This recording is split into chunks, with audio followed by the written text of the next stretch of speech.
Alright, hello everyone. Let me just get set up super fast here. Alright, so I'm SWC19 and this is Super Smash Bros. Brawl. I'll have chat open just in case anyone has any questions about anything or just wants to talk. So the bid war for this was tacos, so that's what we're going to be doing for the tag. That doesn't really change anything, but alright, so I'll just get started. In 3, 2, 1, go. So right away in this first fight we get a choice between Kirby and Mario. Kirby's better because we can just cheese the whole fight pretty much. I'm just gonna roll back here, wait for Mario to approach, and inhale and fall. So, like everyone did when they were a kid, this is the fastest way to do the fight. We're gonna pick Kirby for this next fight.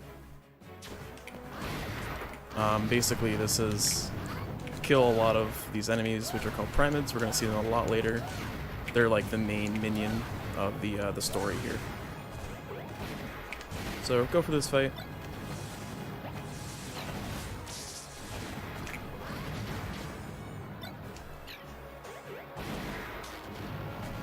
Basically just using Kirby's strongest moves, smash attacks in general.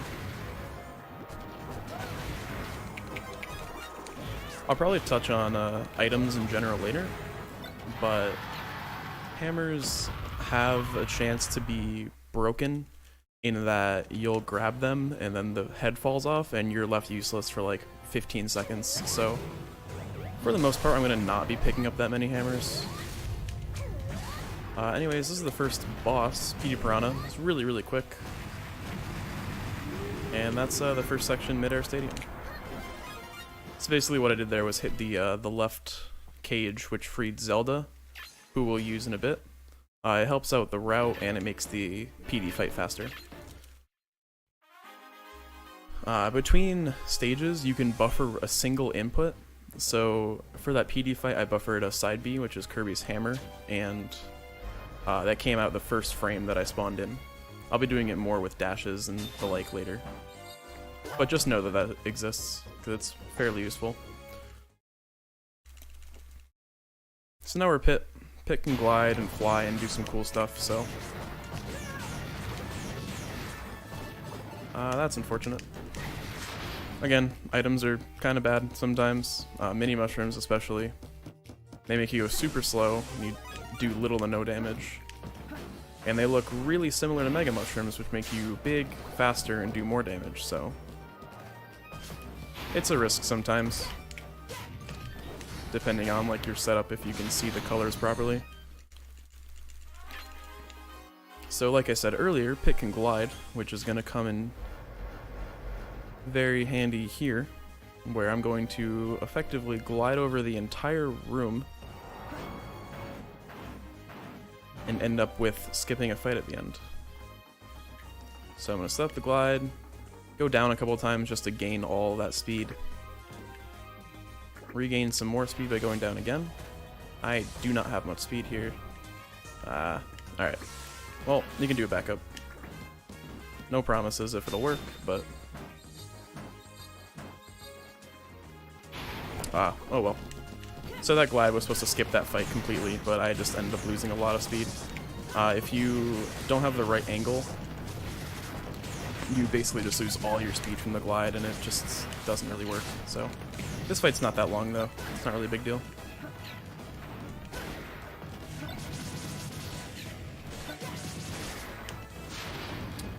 No worries.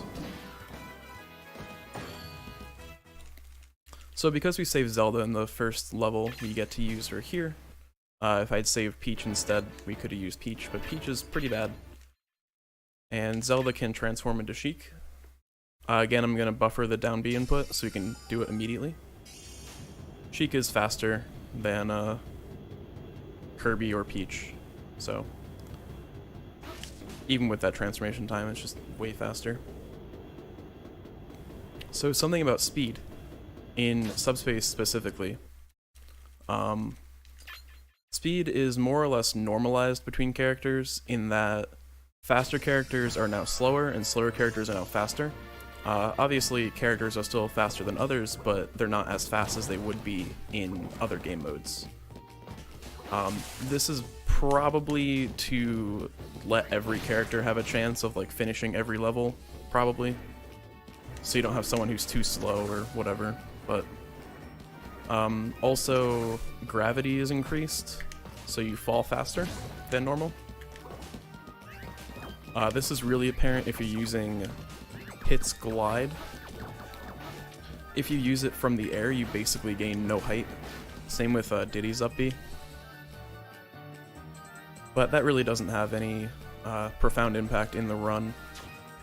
In fact, it probably just makes it faster, but characters being slower than normal kind of is annoying, just because you look at someone like Captain Falcon and you're just going really, really slow, but that's okay. Falcon is still faster than pretty much anyone else, but we'll see him in about an hour or so.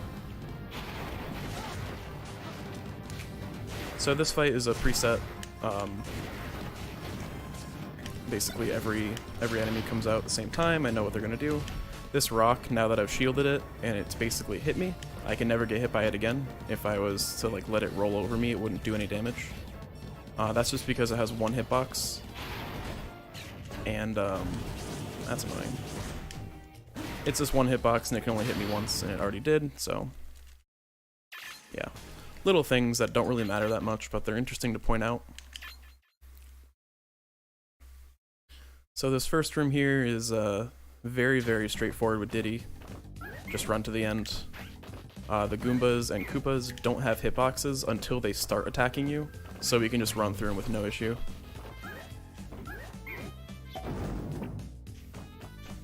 I do a move out of the cannon because if I don't do anything, I'll go into tumble when I hit the ground, and then I need to get back up and it's slow, so out of cannons and like the sleds, you'll often see me air dodging, except there because of how the cycle worked and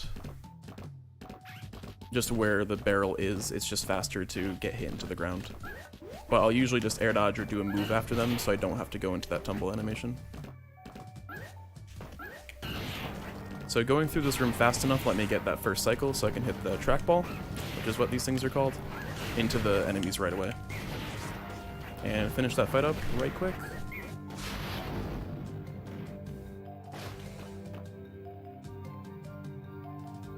So if you've seen a run of Melee Adventure, you'll notice that the camera is very liberal in that it kind of just follows the character always, or pretty much always.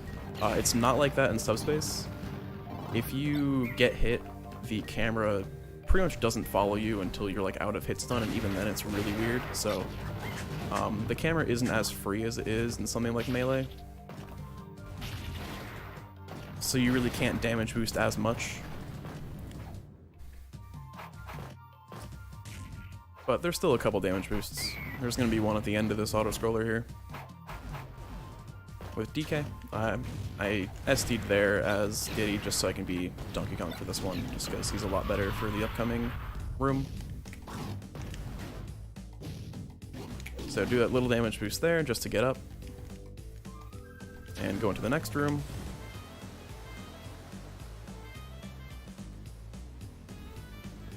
Now there's going to be a giant Goomba here. KO him. Another giant Goomba and some regular Goombas. Do that little setup there to kill them all at once, and that's jungle. That's a very straightforward stage. There's really not much to it except for that one little fight in the middle. So now plane, you can pick either Mario or Pit here. I just picked Mario because I'm more used to it, but Pit can do some more gliding stuff, which is pretty cool.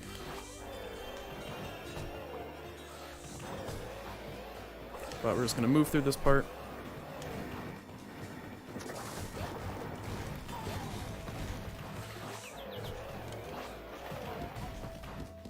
Air dodging is just a really useful tool to get through enemies that have a hitbox out, as is perfect shielding. When you perfect shield something, you can act out of your shield faster, so you have fewer lag frames in the shield. You'll know it's a perfect shield because it makes like a louder clank sound. Alright, so there's going to be a couple fights here. They're all the set. They're all pretty much the same. RNG's sometimes different, but usually it's just the same type of fight. Sometimes items are different, but here I'm just going to down smash twice. Very easy.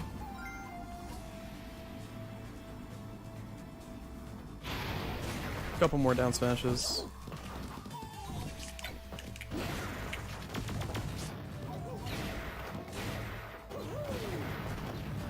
And basically just get through this levels anyway, really.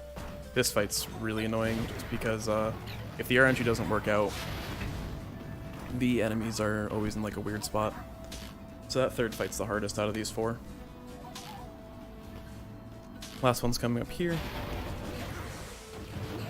There's a little bit of delay in the fire primates before they spawn, which is kind of annoying. You just gotta know that it exists.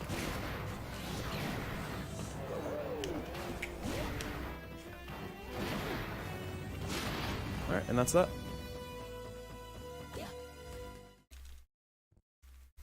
Plane is a difficult level just because the fights are not fun to do. Speaking of a fight that's not fun to do, Rayquaza here can be really, really annoying with bad RNG. Bosses are fairly determined on their RNG, but Rayquaza is just really bad. There's a couple moves that he can do.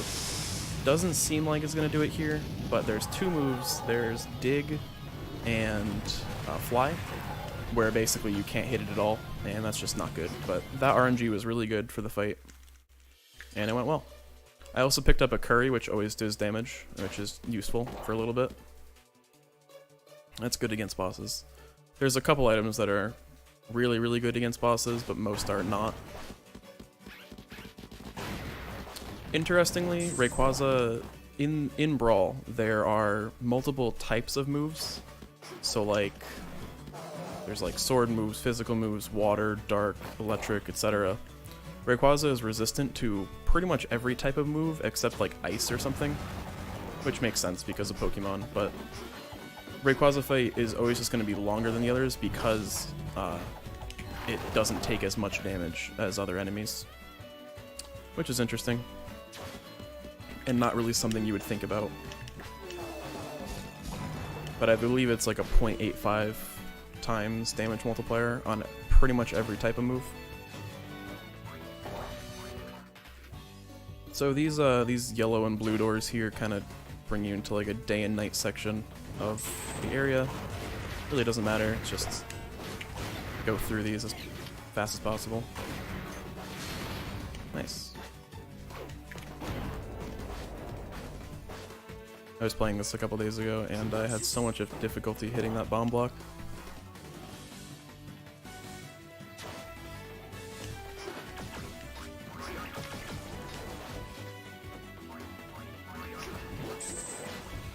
Alright, moving into one of the longest autoscrollers. There's really nothing to do here. So if anyone wants to chat or ask questions about Brawl, please do.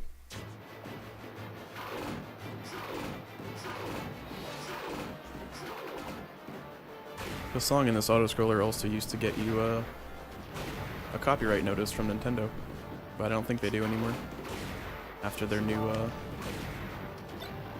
YouTube partners thing or whatever. Only song in the game.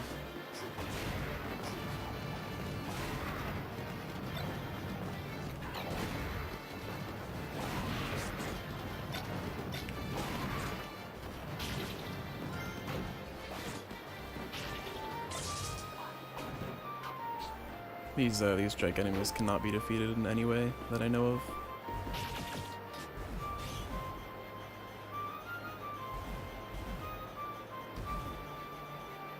There's only a couple of like really, really long autoscrollers. There's about 3.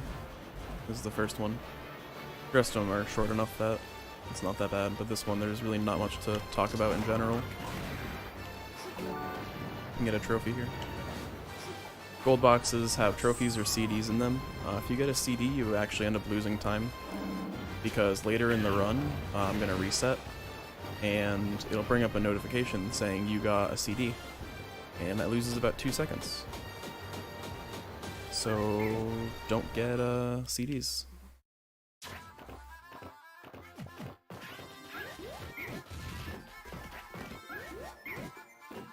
Alright, going into here is probably not the hardest, but one of the most annoying fights in the entire run, Dark Bowser. I'm just going to try and get to the edge here, have him jump towards me, and then I will throw, wait for the jump, and then spike him, and that's the fight. That fight can go either well or horribly, horribly wrong. There's no in between. It's kind of similar for a couple more fights, and it's just not fun, but I'm happy that went so well.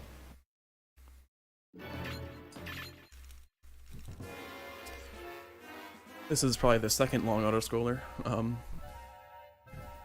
Beginning of Ruin Zoo, basically as Lucas for being chased by the king statue here, and there's still not much to do.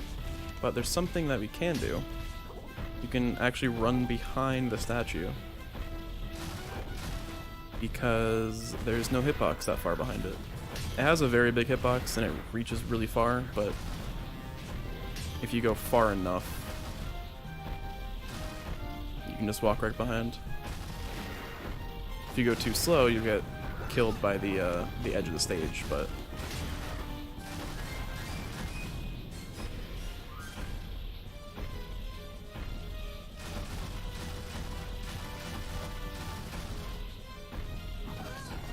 like that. But you get a couple lives here, so it's alright.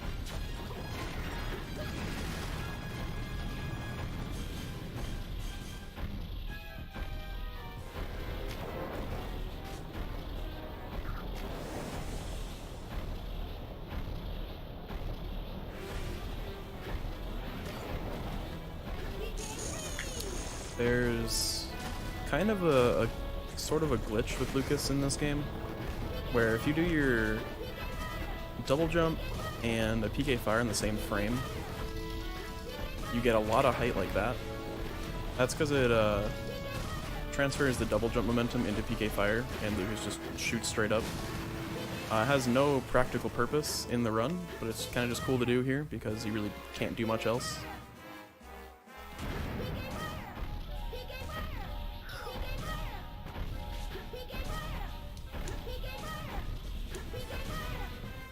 Alright, into the Porky fight. Porky is a very annoying boss that's heavily RNG dependent. Usually starts with this move, which is fine. It's kind of slow, but it's not that bad. And then this move is really good. Anything to keep the boss grounded. There's a couple moves that I can do where it isn't grounded, and that's just really annoying, but this was overall good RNG.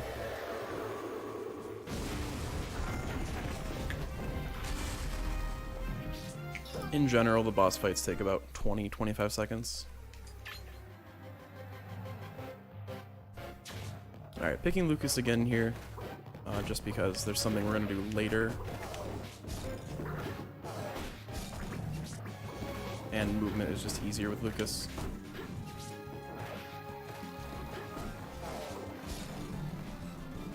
If I went fast enough, I can catch a cycle here. Yep. Just gets into this fight a lot faster.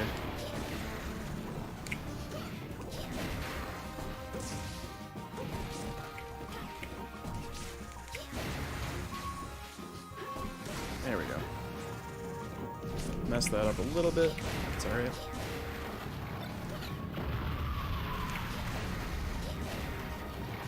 Smart bombs are also an item that are generally not that good because they don't do that much damage. Surprisingly, they really don't hit that hard, and they're just more of a nuisance because if you throw it, you can still get caught in it. These enemies spawn, they duplicate themselves. For this fight, I'm not required to KO the ones that are duplicated, just the ones that spawn in from like the ceiling, but you kind of end up just killing all of them anyways.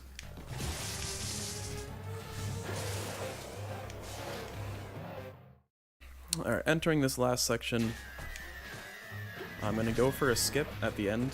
Probably won't get it, because I've been sort of inconsistent at it. It's a really hard skip, and it saves about 10 seconds. So I'm going to KO these flows here, just so they don't annoy me. Alright. I'm going to try and PK Thunder over this. That looks good. Barely. The angles on that are really precise to what actually works for the skip. Thought that was good, but it was just barely off. The fight trigger for this fight is also really large. Still good. Picked up the mushroom. And that's the end of Zoo.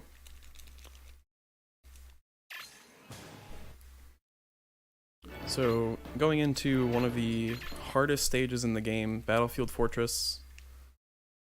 There's a lot of stuff here. So, first section's fairly straightforward and not difficult, but after that it kind of just ramps up. So I'm just going to run through this area. If I see a Primate doing that, where they pull their hands straight back, they're going to hit me, so I need to shield. Anything other than that, I don't need to worry about. I'm back airing off of these ledges, so I can turn around right away, instead of having to land then turn around. It's probably doesn't save time, but it looks cooler.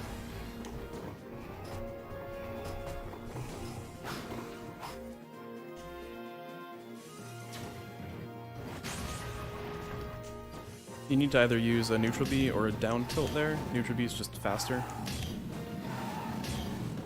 Usually. I'm going to do a damage boost here by rolling, getting hit, then air dodge, and hold up through the door. So this is the only time in the game where we're presented with the option to pick Meta Knight and don't do it. So spoilers for the run ahead, there's going to be a lot of Meta Knight. If you know anything about Brawl, you know that Meta Knight is absolutely broken, and that extends into subspace as well. A lot of the characters that were top tier in this game actually aren't that good, except for Meta Knight. And some characters that were bottom tier are actually really useful, like Captain Falcon. So, that's pretty cool.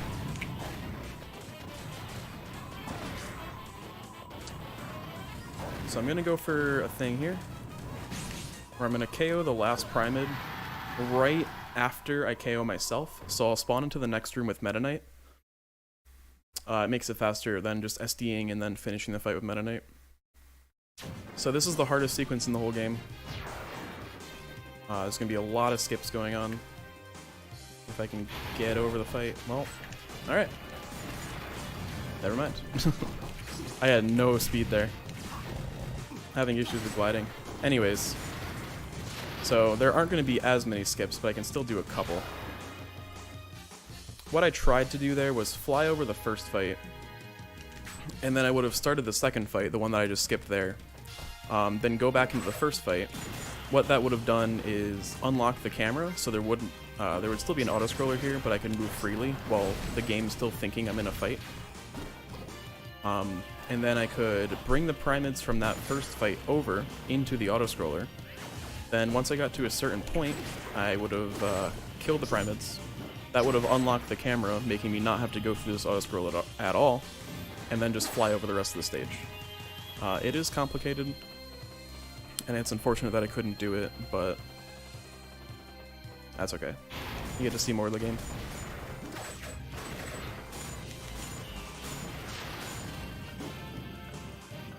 So there's two more fights here that I'm going to try and skip both of them. There's one. This one's a really hard one to skip. Yeah. You got to go really high over that. Look, it's way higher than you think it would be.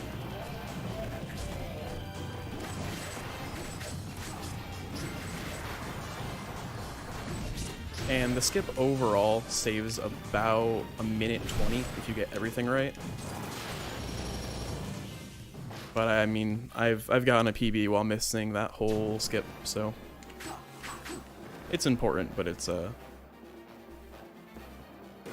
alright. There's a couple more skips later that are also as important. So like I mentioned earlier with the,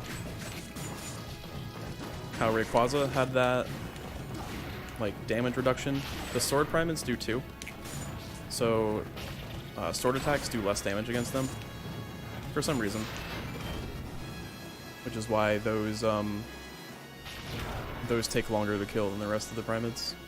The sword ones just have more of a damage reduction.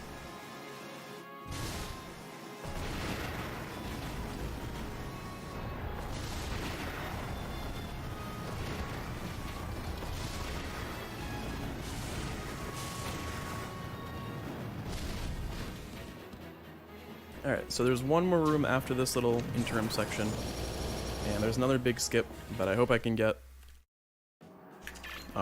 This saves about another minute, but it requires a fairly precise angle.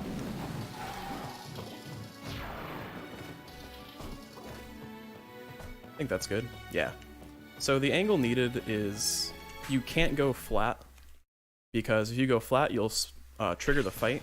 But if you go too high, you'll end up dying, and you'll have to do the fight anyways. So you kind of just gotta thread the needle, pretty much. It's not that difficult, but it's hard enough.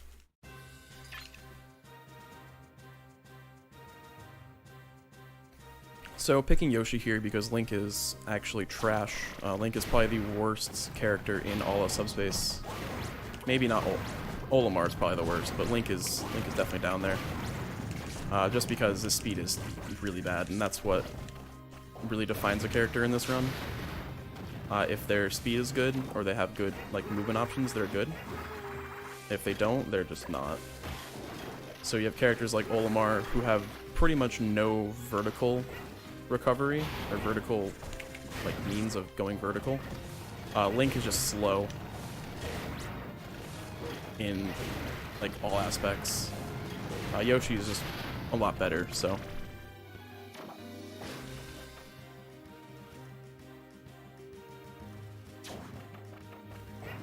And egg roll's a good move.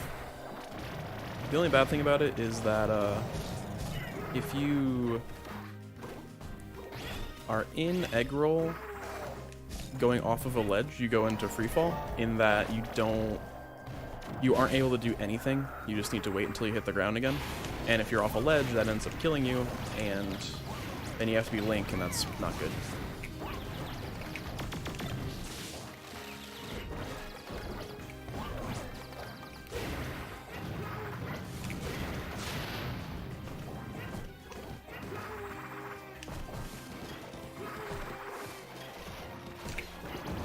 So you can't enter doors through the couple pixels between that block, so you get Yoshi just running into a block. Sometimes you can do it with 2 of the blocks still there, so it looks like there isn't even a door available.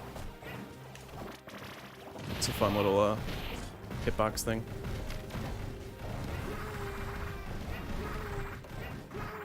Ladders are actually really, really slow. You can jump up where you want to go faster than actually needing them.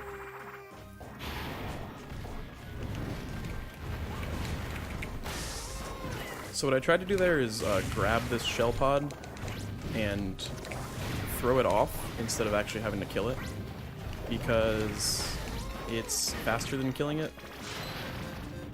You can throw enemies in this game. It defaults to a forward throw, but if you input another direction fast enough, you can get that type of throw. It doesn't really matter, but it exists.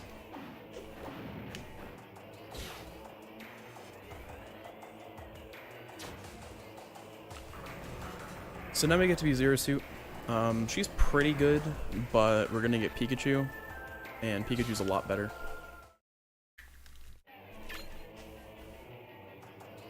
Because there's a couple things that I can do with Pikachu. Mostly called the Quick Attack Cancel. If you Quick Attack, which is Pikachu's up B, into the ground, you can jump right after it and just continue going. It's kind of hard to pull off, but it does end up saving time just because you're moving a lot faster. I should be able to do it some more after this fight.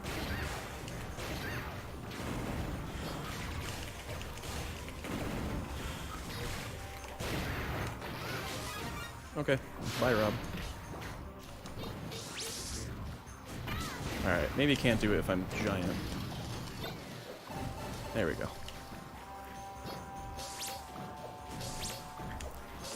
So like that. Sequence break here, I'm just going to use Thunder, hit a button that's directly over me, and that avoids me having to get another key and some annoying stuff. So Zero Suit can do that too with her up B.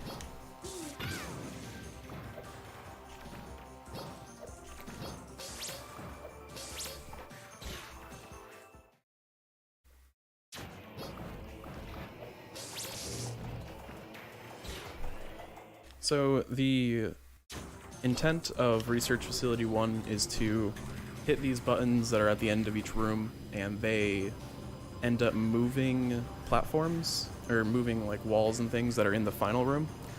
You can access the final room right away, you just can't do anything in it. So we need to go through all this stuff and just hit the buttons so the final room can be accessible.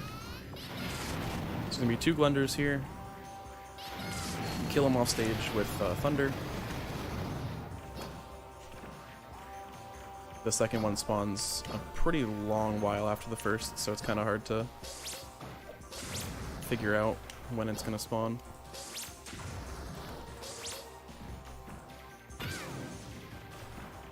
Kind of just using all of Pikachu's moves here.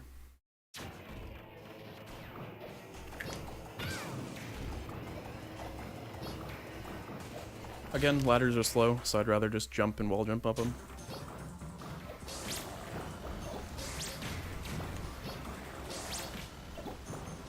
Climbing is slow in general, quick attack is so much better.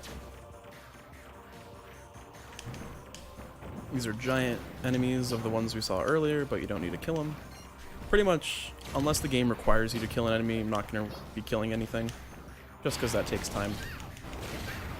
And it's not like anything has like drops that I'd want or something, because the items that enemies drops are just all random.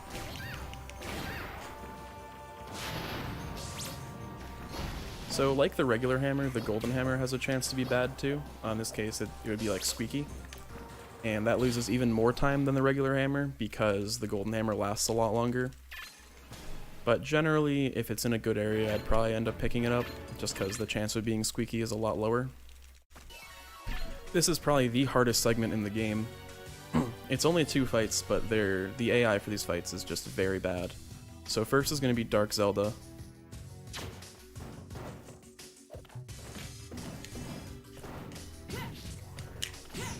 Basically, I'm going to be trying to get her off to the left.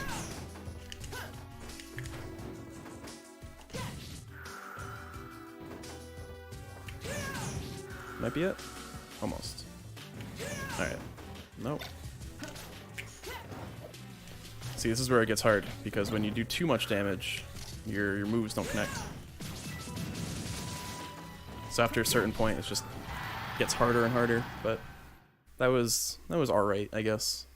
And basically gotta do that again with Link and Yoshi. So the relevant plot for this section is we saved Zelda earlier, so that's why Zelda, we had to fight her again. Bowser corrupted Zelda with the corruption, or subspace or whatever, and we had to fight her. Link and Yoshi are off doing their own thing. They see us fighting Zelda. Link doesn't understand that it's not the real Zelda, gets really mad, and now we gotta fight them both. If I'd saved Peach instead, I would be Link or Yoshi having to fight against Pit and Mario, because we would have killed Peach in the first fight. So that was a pretty good fight the second time. That's what the first one wanted to be. So into the rest of Lakeshore, I'm going to be Pit, because his glide's a bit faster than Yoshi's movement. This movement, or the movement of this platform, starts as soon as you hit the platform, so the goal is to get to the leftmost part of it as soon as possible. And kill these bombs.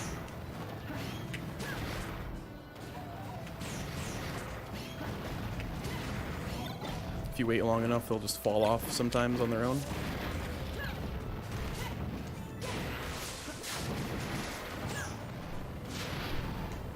And then just wait a little bit here.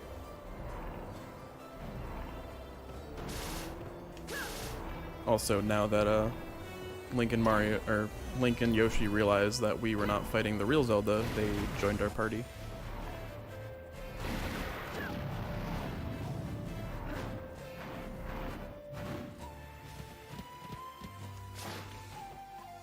Another long autoscroller here. Not sure what else I can talk about lore-wise, because I don't really remember what's happened so far. DK's been taken away. Ness was turned into a trophy. Lucas met up with Pokemon Trainer, who's looking for Ivysaur and Charizard. So then they joined together because Lucas just lost his friend and he's sad.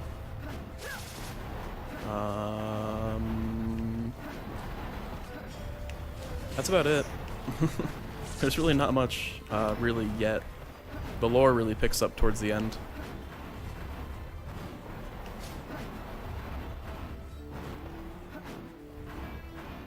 It gets better.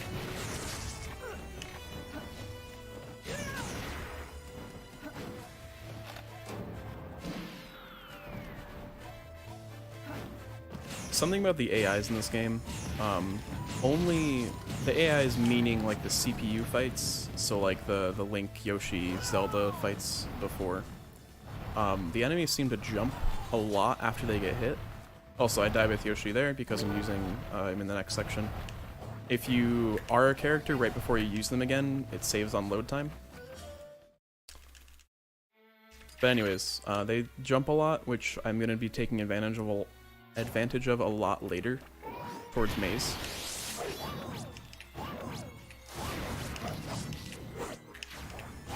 These enemies only are vulnerable when their red core is exposed.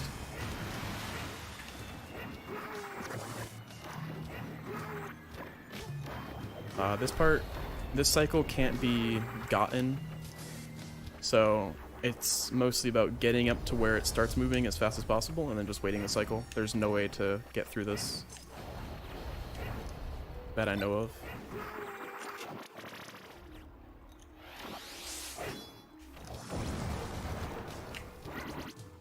I'm attacking off these ledges just so I don't grab the ledge and I can hug the ledge more. Just a little thing. Hey, Sammy.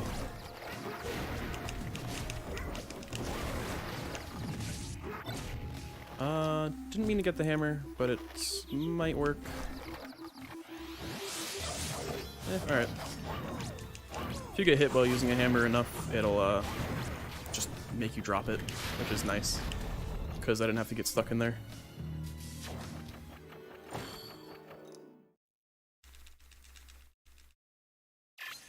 The category is typically Subspace Emissary any percent.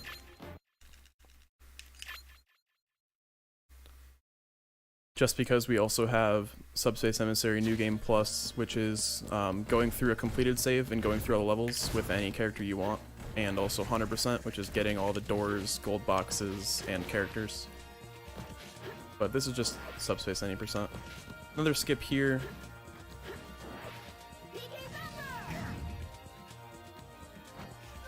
That's probably the easiest skip in the game. I've still missed it, but it's not that bad. But the fight there is very, very short. It's like 8 or 9 seconds, so it's not really a big deal. I missed it.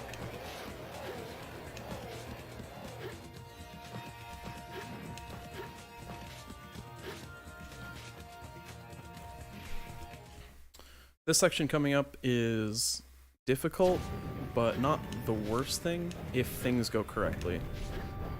So first is this long fire hallway. Gonna hit the buttons to make the fire go down.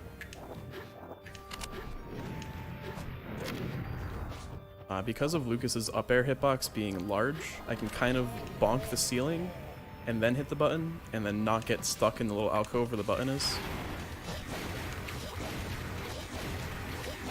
Alright, that fight goes by quickly. Sometimes one of the Primates will hit you, kind of ruining that whole cycle.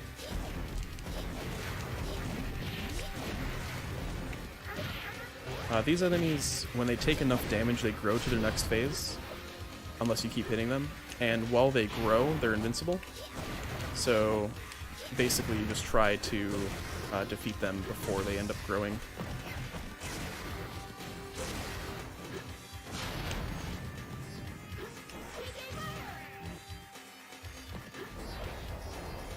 That's a bit of a momentum trick with Lucas. You can do PK Fire and then Magnet to the other side. You kind of gain momentum. Cutscene percent is also a good category. It's any percent, but you get to watch every single cutscene, and it's about 50 minutes longer.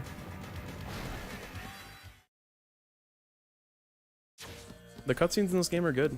There's a lot of them. Some are completely useless.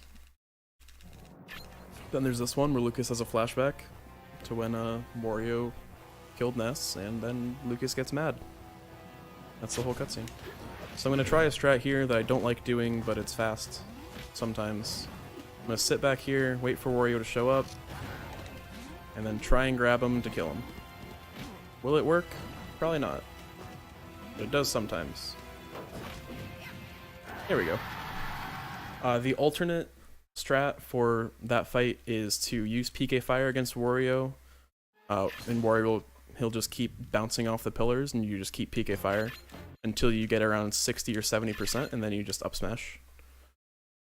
But doing that grab strat is just easy. It's just all up to RNG if Wario gets near you or not. Back to cave again. Or back to Yoshi again, in cave.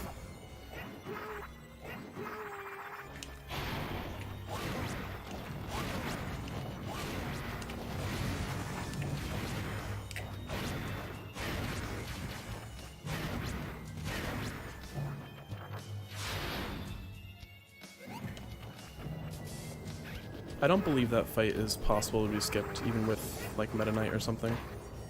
There are a couple fight skips that exist that aren't possible to do in any percent RTA, I say, because there's one fight that can be skipped with a task strat. But RTA, they're pretty much not possible. One is in Jungle. Basically, you do what's called a shell jump. Oh, that's not good. Alright, you do a shell jump. Basically, what that is when you take a Koopa shell, you can drop it and then re-grab and jump on it in like a 2-frame window. And you're going to keep repeating that, and then just gain a lot of height. So like I said, Link is really bad. He is strong, but not good. But we'll make him work. Ideally, obviously, I want to be Yoshi here, but things didn't work out that way. Think of it as showing the game off more.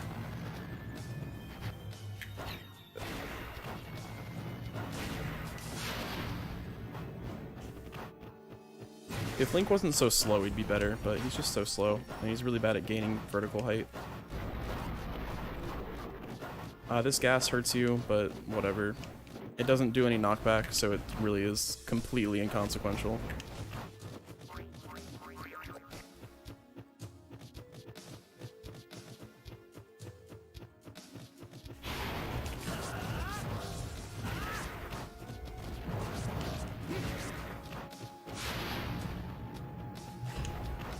Alright, almost done.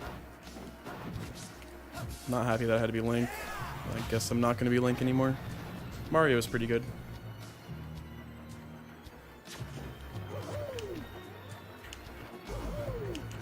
Again, just showing more of the game off.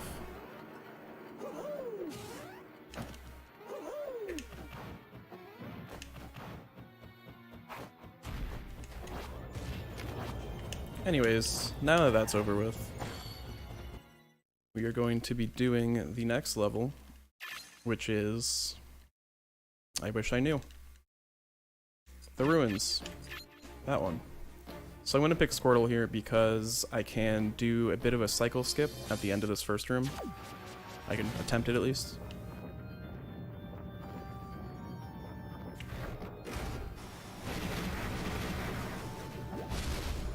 So I'm going to fall down here.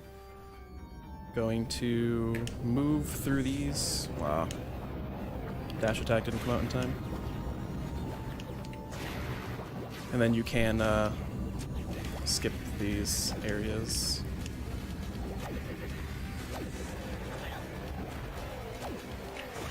Alright. That does happen sometimes. The other way to do that is to side B. It's a bit easier to do because you don't have to deal with getting hit, but it makes the skip itself a bit harder. Alright.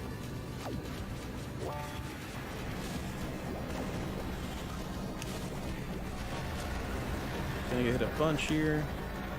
Just be smart about saving the jump. Okay.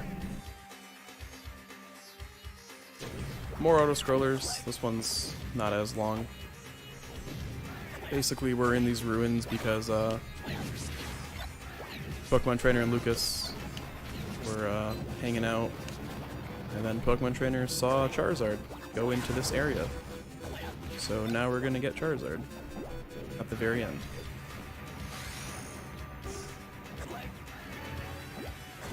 Trophy stands, which is what I just used there, they are very, very slow to come out and like actually do their move. They do generally one-hit KO most enemies, but it's just not worth it because they take so long. There's usually a Primate here, but it didn't spawn, I guess.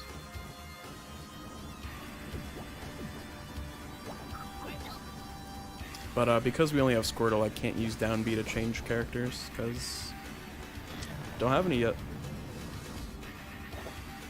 But I'm gonna be Lucas because I need him for the next room, and it's just most convenient to SD here.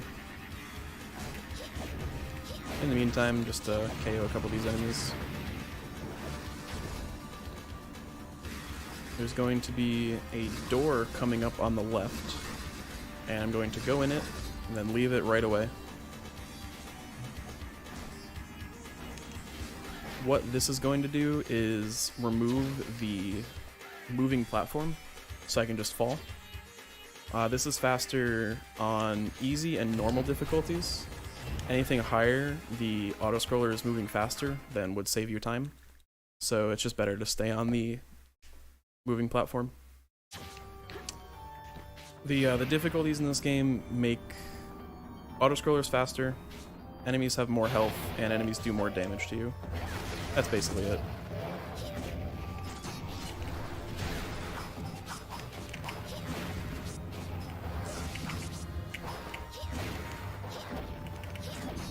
So this area combines some of the worst enemies in the game.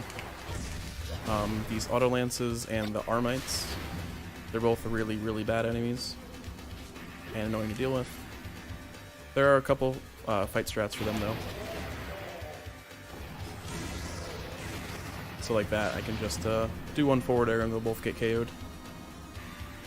I'm gonna pick up the Sammer here and hope it works. Okay, well, it worked for one fight, one kill. But yeah, these Armites are so annoying because they, their like backflip move is invincible, and they also go really far away, so it's just annoying.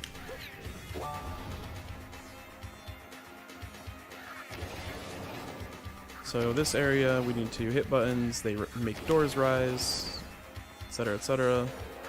Just get to the end of the hallway. Also, right before this room, we unlocked Ivysaur. That was the really short cutscene that I skipped there.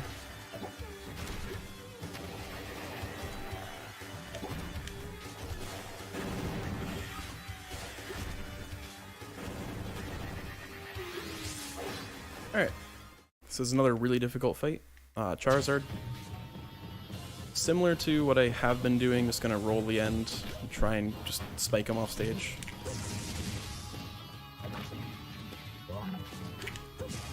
It's especially hard for Lucas because his back air spike is not that good. But that was okay. Just getting Charizard off stage is generally enough to net a kill. So next is, I believe, Wilds 1. Yeah. So this is the first Wild stage.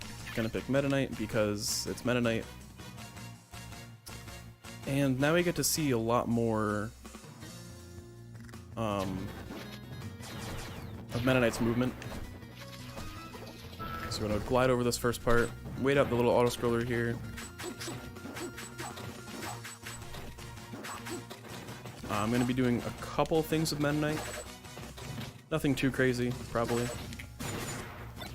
But just making use of Tornado, Shuttle Loop, and some other things that I'll get to, hopefully. Meta Knight's also just really strong and just kills enemies really quickly.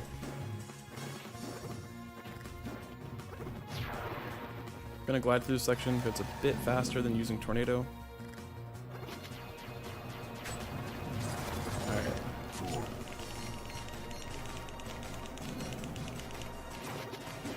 So that's a glitch. That's called Infinite Dimensional Cape. If you press down B, which is Meta Knight's Dimensional Cape, and spam up on the C-stick, you stay invisible, so long as you're on a flat surface, and you can just move really, really quickly. So that's really good for those long hallways. I also use Tornado to get over that fight, or to get over a fight. But yeah, Infinite Dimensional Cape is surprisingly difficult because you need to be pressing up on the C-stick a lot, and it's really only useful in like 2 places in the whole run, or 3, but 1 really isn't. But the other option to do there would be to just power shield all the bombs and then just run through. But you can also just be invisible for a couple seconds. This next part is going to have 2 big primates spawn,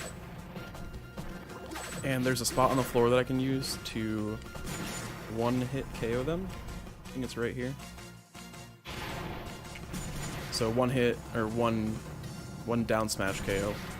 If I wasn't on there, it would be a lot more difficult to get the kill. For some reason, it just takes longer.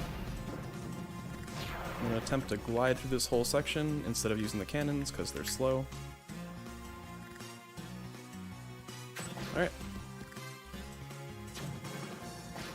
Now we're going to go into the Gallium fight.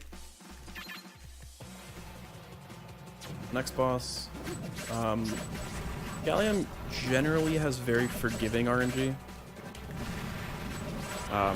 Pretty much all of his moves except like 2 don't go off stage, so it's nice.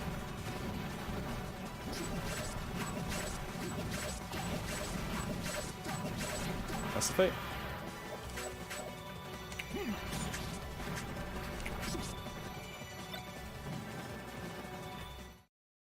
So I hope you didn't miss Gallium, because we're going to see him again right now. And they're going to be Charizard, and now we get to see how good Charizard is against bosses. The answer is very. So Rock Smash absolutely destroys bosses. So do cannons. Okay. This cannon weapon is really good against every boss except Rayquaza. And that does actually more damage than Rock Smash. But we'll see Rock Smash again later on a different boss. Going into Wilds 2, I'm going to do what's called PAL Skip because it only works on the PAL version of the game for reasons that nobody knows. I need to do that again. So I'm going to jump over that fight. There should be an auto-scroller here. But there isn't. I'm going to go off to the edge and SD. Now, if I was on NTSC, I would be respawned at the beginning of the level, but on PAL, for some reason, you just get spawned after the autoscroller and after a fight. So that saves about a minute and a half just for playing on PAL, which is pretty cool.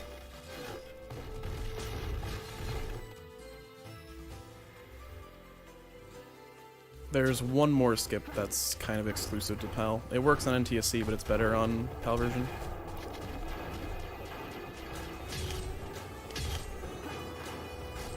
I'm gonna skip this fight here.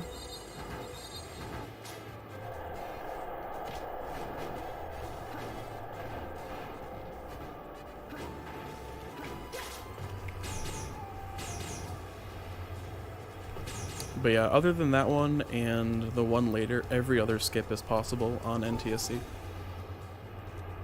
But we do not know why that only works on PAL. There really shouldn't be a reason that it does, but it does. Because in theory, PAL only fixed localization stuff.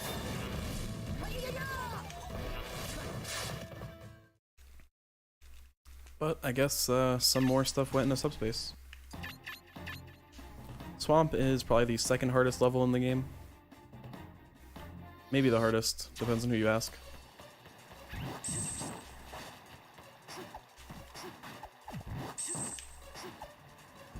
It's just very long and has a lot of stuff to it. So I'll try and get through it as fast as possible. First part is just going to be a lot of Fox's side B here, just to move faster. We also get introduced to wind, which can be helpful or hurtful, depending on its direction.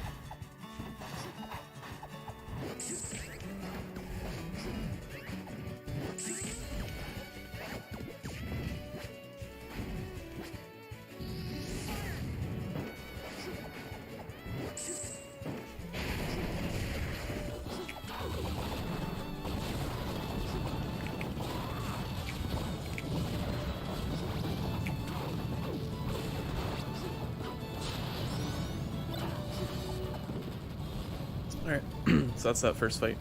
That one's kind of difficult because there's just a lot of things happening. There's like a lot of enemies to worry about. And there's like really no good route to do all of them. Just because Harem Bros can be really annoying sometimes.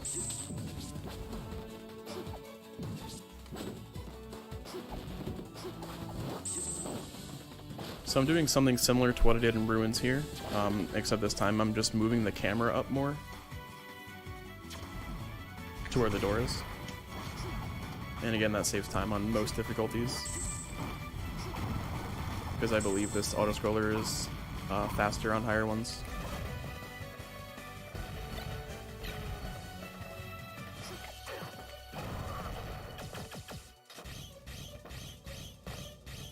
Just gotta wait till the end here. There's gonna be a door that spawns. Can get in there a little bit early, but I don't really want to go too much, else I can die. This is the hardest fight in the game. It might go well, but it's generally the hardest. Giant Diddy is just a pain if it doesn't go well.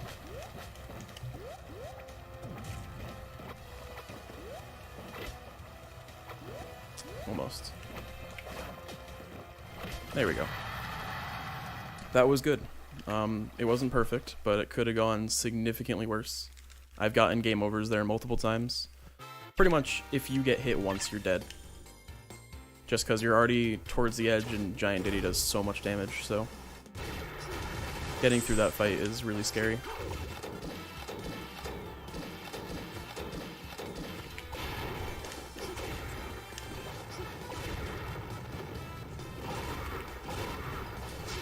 I'm gonna not get that mushroom there.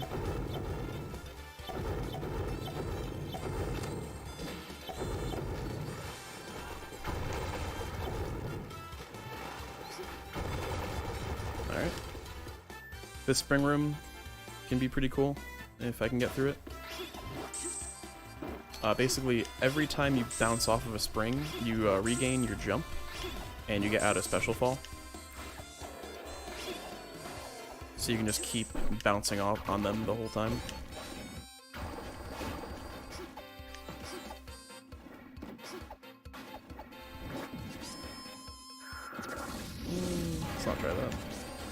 There is a bit of a damage boost that I could do there, but it's kind of tricky. You just gotta get a good angle off of those pointed spikes.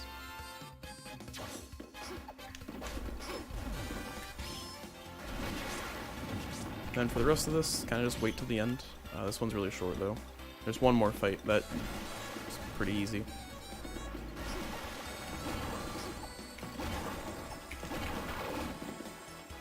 There's just going to be a lot of Koopas, and just forward smash them, and that's the whole fight pretty much. I haven't mentioned this yet, but if you don't do enough damage to a Koopa, it doesn't die immediately, and it goes into its shell. If that shell is still on screen at like the end of a fight, the fight won't be considered over, because the enemy is still there. So sometimes in fights, there's just like red shells lying around that are keeping the fight going, even though you might think every enemy's gone. That's Swamp. And right after one of the hardest is another one of the hardest levels.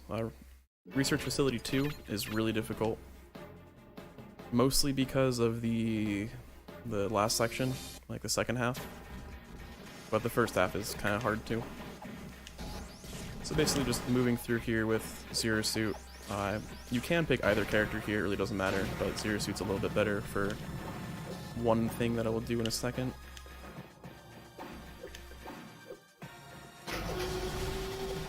Just gotta wait this cycle out. There's no way to avoid this.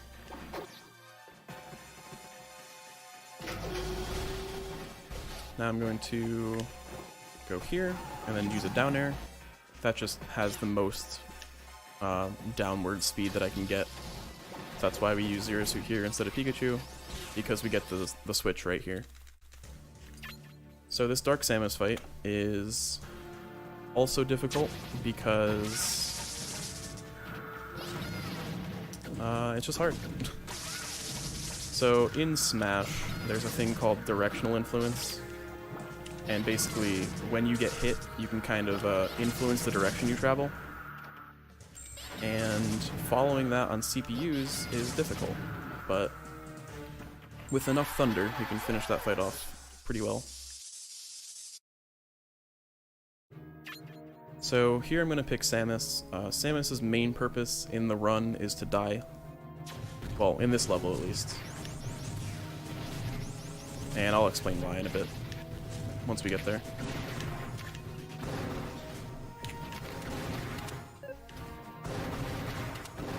Alright, this spike section is often very bad. Alright, that went well. That section there has killed many a run, because you need to keep Samus into this room.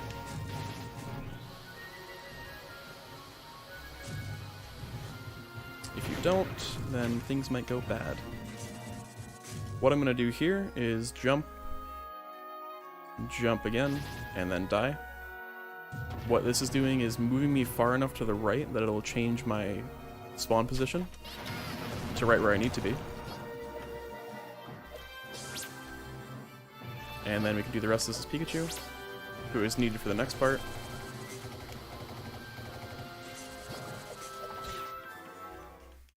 So that's kind of like a sequence break. Not really. It skips like a fight. This is a sequence break. This skips a couple rooms. You're not supposed to do this right away. That's supposed to only be like an exit. But we're using it as an entrance just to get to that end faster.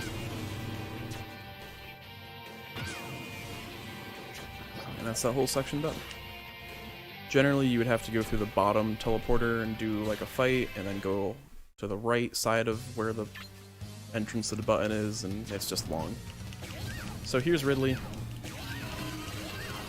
Ridley is unlike other bosses in that most of his moves go offstage, which are really bad. So there's like 2 moves that are actually good. Hoping I can get them. That's one of them. The other one is kind of like a backflip, but I don't know if I'm gonna have to worry about it. Yeah, almost.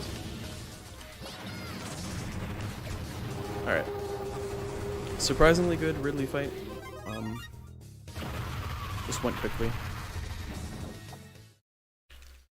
But now we get a bit of a break from the hard levels and get some easier ones. Outside the Ancient Ruins is very short, and we get to see Captain Falcon.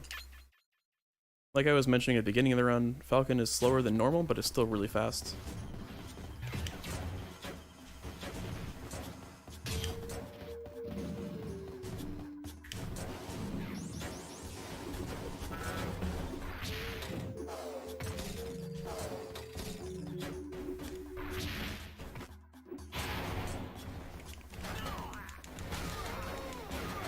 So for this fight, only the shell pods need to be defeated, I believe. I don't think you need to defeat both Robs. Might be wrong, but... And that's the whole section. Now we get to play as DK. So DK was recently freed, and he's really good, so... Basically just gonna abuse down B.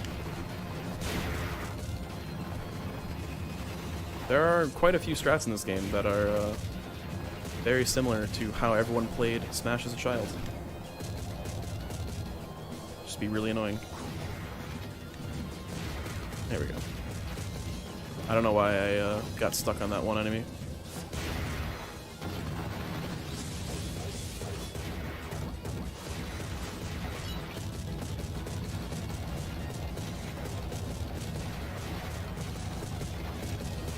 I haven't mentioned it yet, but at the end of this fight, there's going to be some metal Primids. They reflect every projectile that you throw at them, which is unique to enemies. But we don't have any projectiles, so that's good.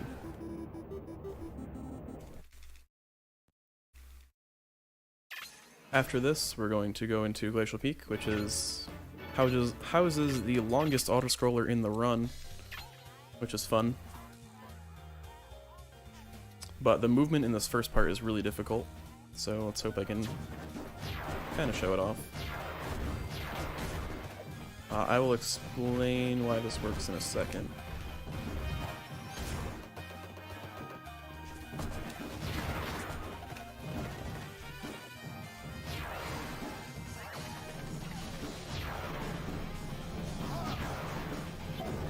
So I didn't exactly get the cycle that I wanted, but that was still pretty okay.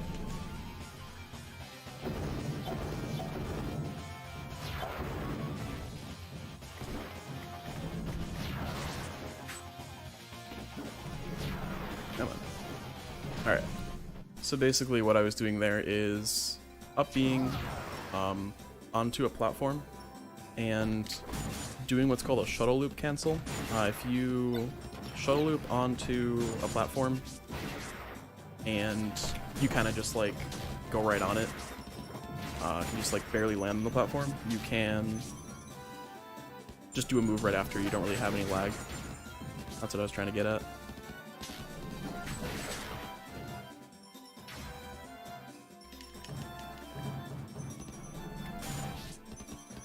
Yeah, Meta Knight is still broken, even in single player, for multiple reasons.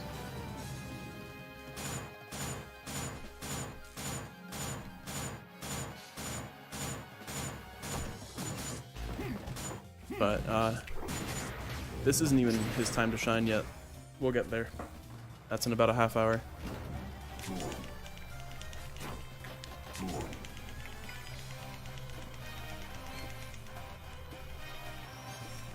Where'd he go?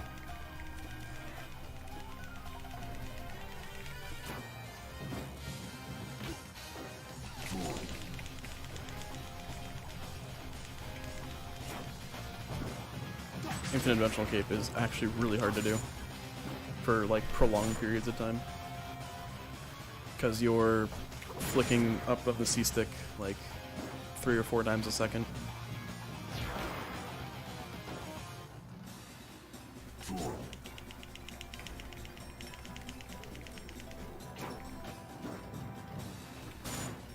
But that strategy is also banned in tournaments because you are completely invulnerable, which is cool.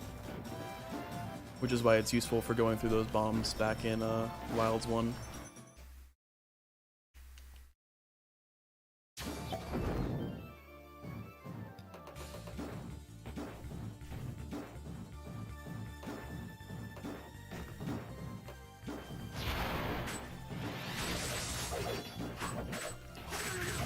So Meta Knight's best move for doing damage is Nair. Also down smash, which I've been using both extensively the whole run. Those dropped a lot of star rods.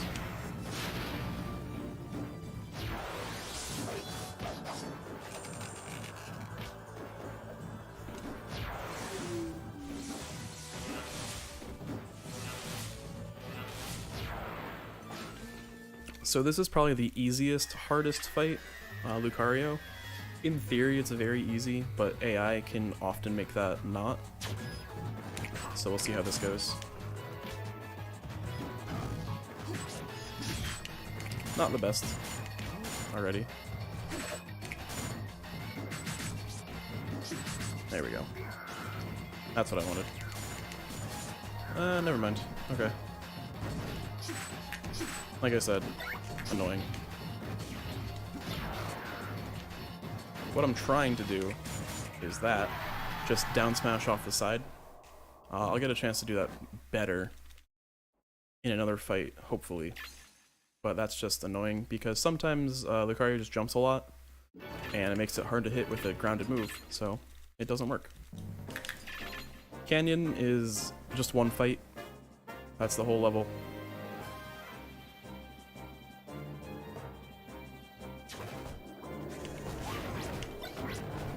But we do have strats for the fight.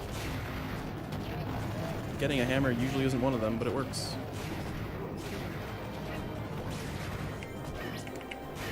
I probably said this, but items are completely RNG. There's no way to influence what items you get. So, you really can't rely on them for anything.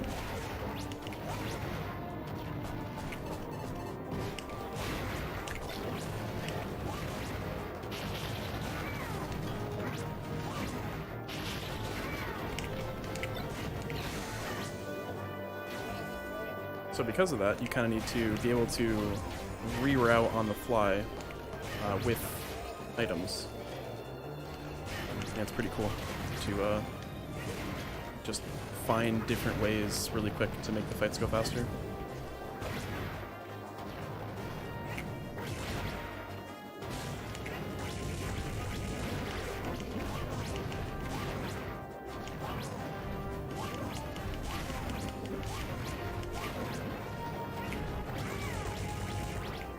Alright, so that's Canyon.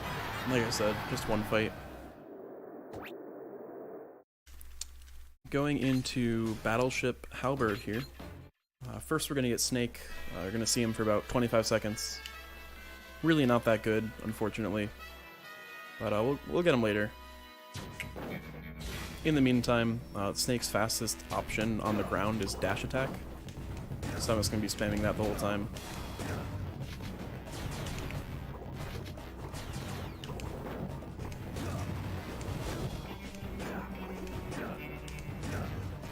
Alright, and now we don't need Snake anymore because we can get Meta Knight. Everyone knows that Meta Knight's really good.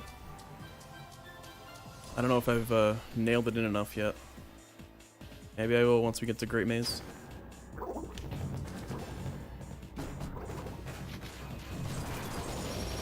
So this section we need to destroy these 3 generators and then just hit the buttons afterwards. Really straightforward.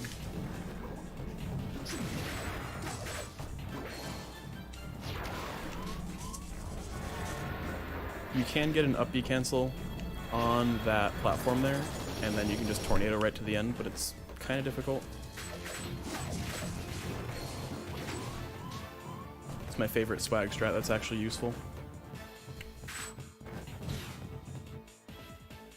So this is just a fight, this room. It's really hard to do well because you're trying to, instead of kill the sword primates, just get them off the stage. Because that's actually faster than killing them. And that's not that easy sometimes.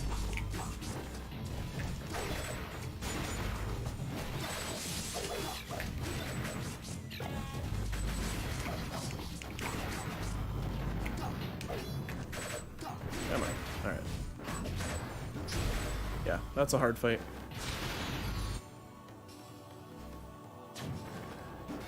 This is just a long, dark room. I'm gonna tornado through. No need to turn on the lights because it's not that dark. And then the last room in this area is killing 5 enemies. Each of them will open up a door.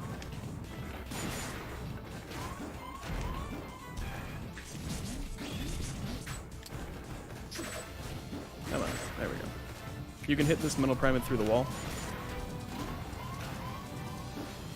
which is nice. That saves about 10 seconds.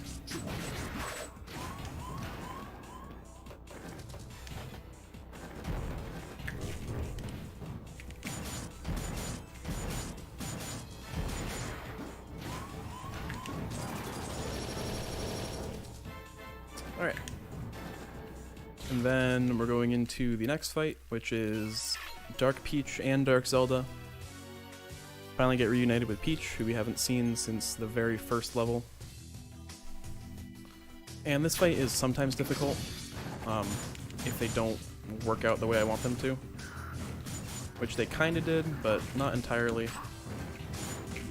I'm trying to get them both to go in the same direction, just so I don't have to split them up and take a while. But it's alright. So that's what I wanted to do on Lucario, but just couldn't get it.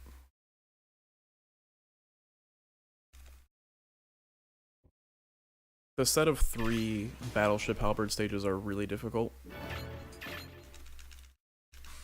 This one's primarily a platforming level. We're gonna get Sheik again. The game introduces us Sheik as if she's a new character. But I mean, we've already used her, so.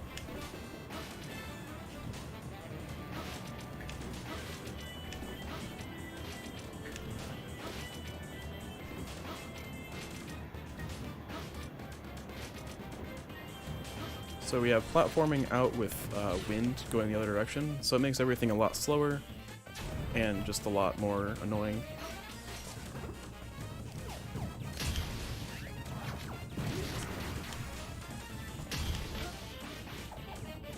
That was odd.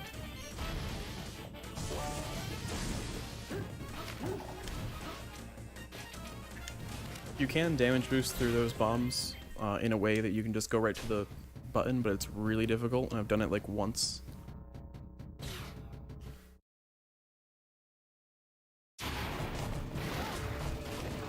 More required fights.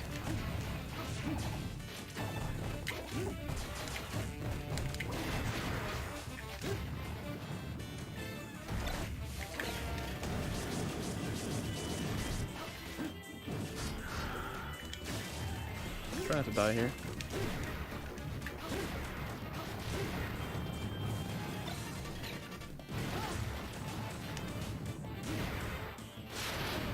Those puppets can be killed with the strong hit of Sheik's neutral air, and that's the only aerial that can kill them in one hit.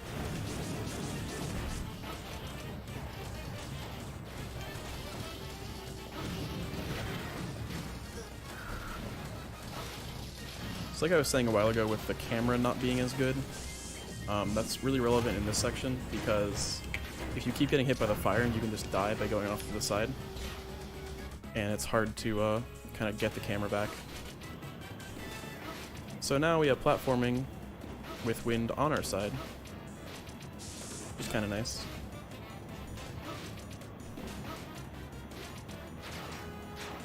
I tried something there and it didn't work. I've been told that side B is better on those platforms, but I guess not. So Peach is really bad.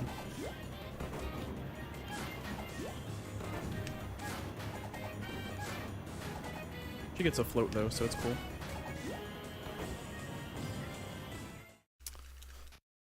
Into Bridge, which is the last Halberd stage. It's just a boss fight, and we get to show off some more Brawl exclusive tech with Snake, the Dacus, the dash attack cancelled up smash. Didn't get it there. I'll probably have another chance to do it. No? Alright. Maybe not today. Basically what it is just a really long sliding up smash. And it works best on Snake because his dash attack is so long. I would like to get hit, please. There we go. That's a Dacus. These moves are really difficult to dodge because they have really big hitboxes and do a lot of damage. So this boss is probably one of the hardest. Outside of maybe like or out of like Taboo or something. Come on. Alright, that was a very long fight.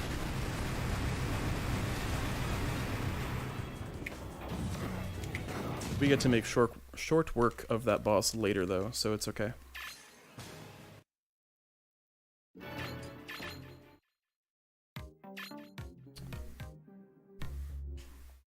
Almost at the end of the first part of the run.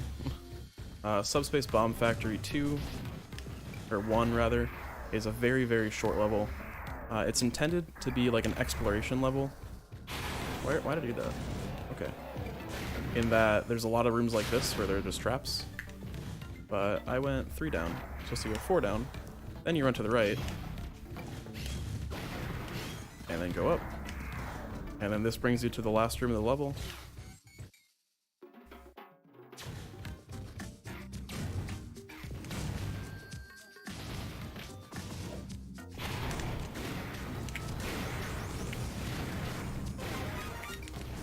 Getting a mushroom here is really nice.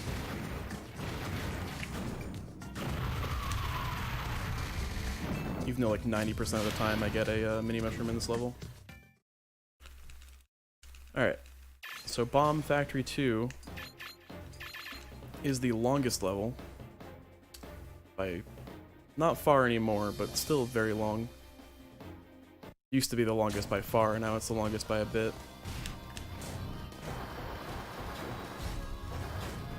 Picking Falcon because he's good. Dying with Falcon because I'm not good. Been having issues with my analog angles, I guess. That was supposed to be an up B. Anyways.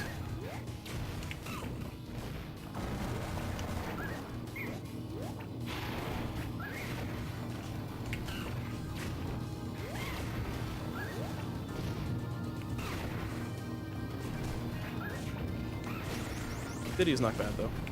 We were able to use him before.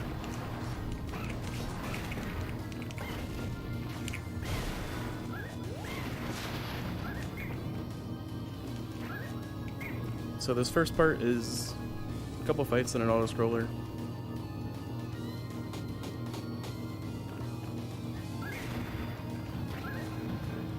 Then we get to the brunt of the section coming up next,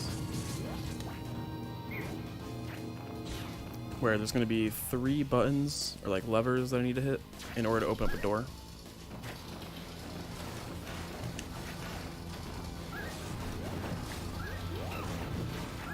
First one's going to be the top of this, red one.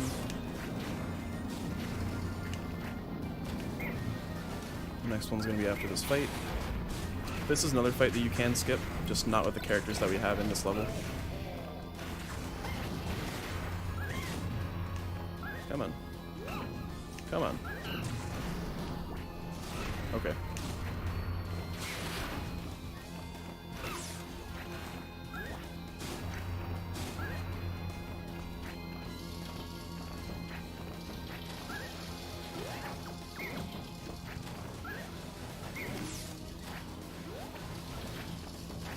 Using Diddy's side B kick is actually really dangerous because if you don't have another jump, you're dead.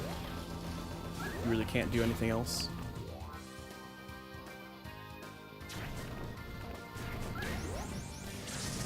So in this fire room, there's another short skip we can do.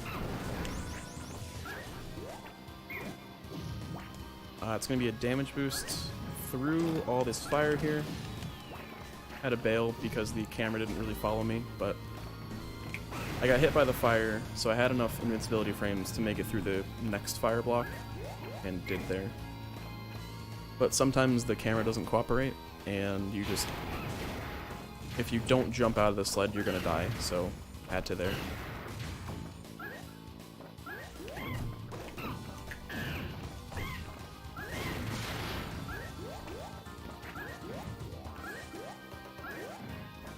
Alright, now we get to use Falcon again, after this section here.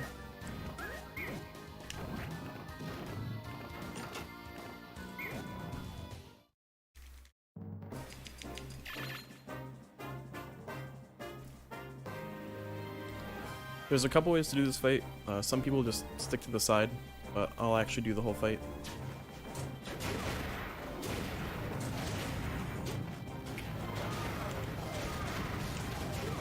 If you want, you can just opt to just hug like the left side wall, or the left side near the blast zone, and then just wait till around here. Then you actually need to fight again.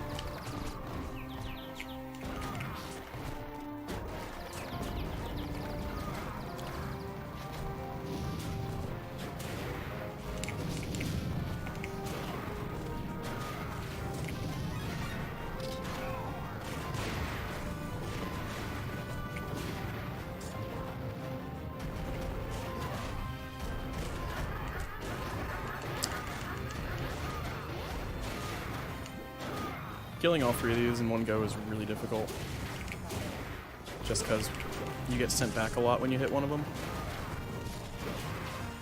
Alright, I'm going to kill this one on the left first. I missed it there.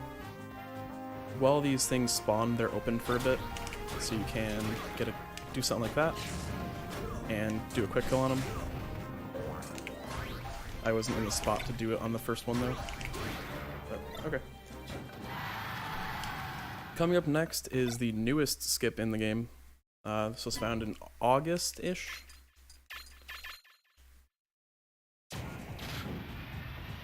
Hope I can get it.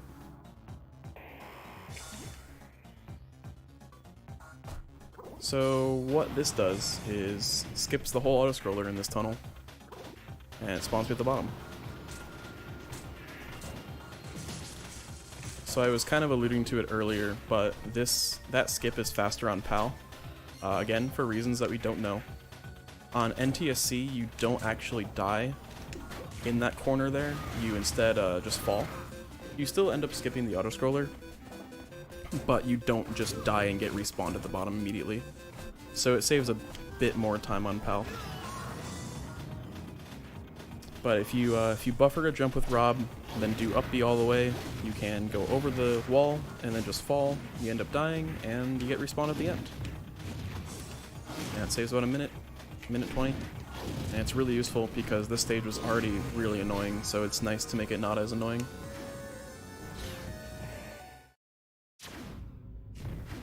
So I SD'd with Falcon there to get to DK because I'm going to be using DK in this fight, and it saves about 7 seconds to be DK going into the fight, as opposed to Falcon, which is a lot.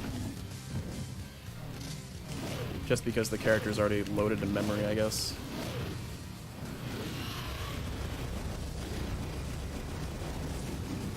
And for meta Ridley, it's just up smashes, just strong moves in general.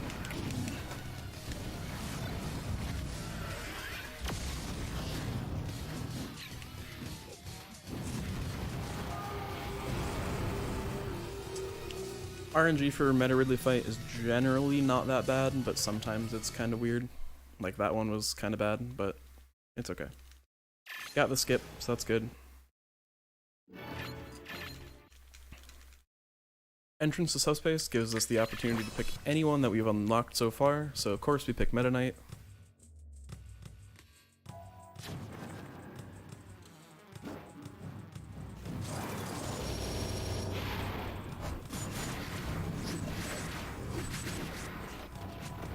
I've been tripping a lot in this run, for some reason.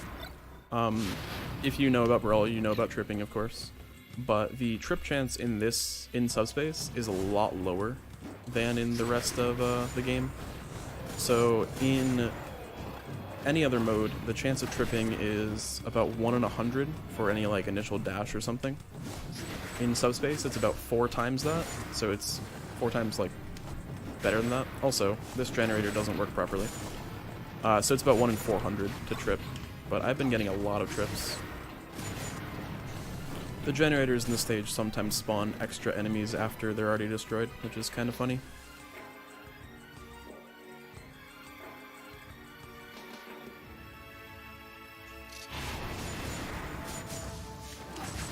This one does it too on the right here, sometimes. This is the longest single skip in the game. I'm going to skip over 3 fights in a row here. Just need to pick up a lot of speed first because it's a long go. And that's that. There is a good risk of dying off the top there, but no worries because it's over.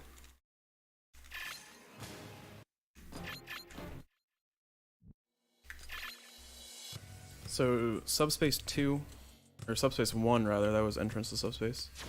Subspace 1 gives us 3 characters to use, and Ness is like the least bad one out of the 3, so we'll use them. All 3 are pretty bad. In this level and the next one, we have the opportunity to save characters that we've seen throughout the run so far, but we only need a couple, so only gonna pick up Pokemon Trainer, DK and Marth, just for menuing purposes, and then Meta Knight. I'll explain the menuing purposes once I get to Maze. But we're only gonna realistically be using 2 characters for all of Maze, hopefully. So I'll pick up Pokemon Trainer there, pick up DK here,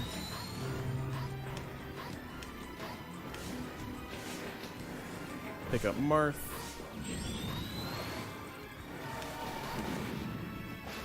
and that's it for this stage. Meta Knight is in Subspace 2.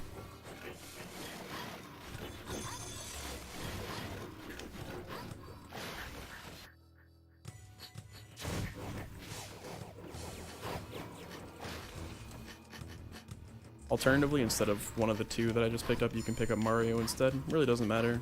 They're only there for menuing.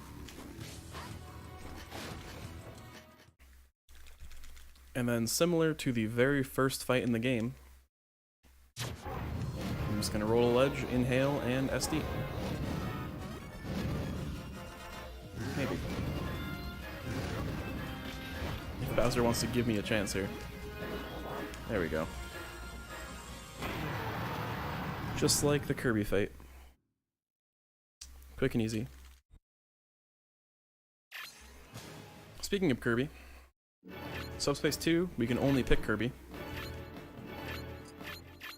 Because of course, Kirby is humanity's last hope. For multiple lore reasons.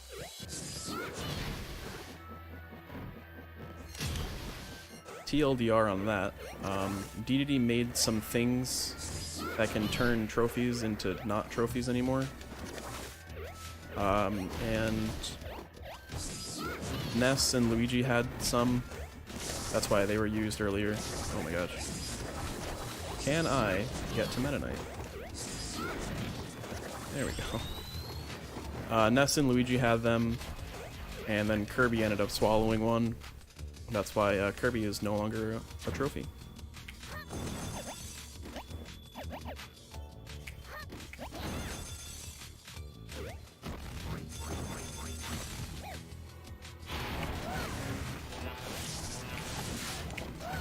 But the lore, some of the lore is actually not explained in the cutscenes. I don't really know why they were cut, but they were.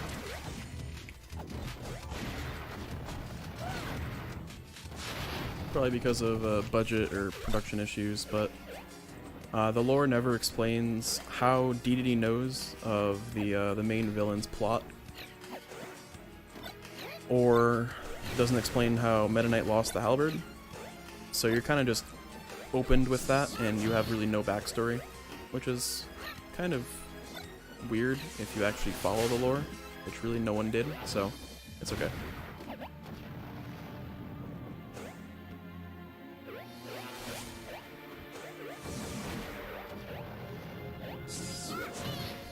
So, this is the last autoscroller in the game, so if you enjoyed them, that's it.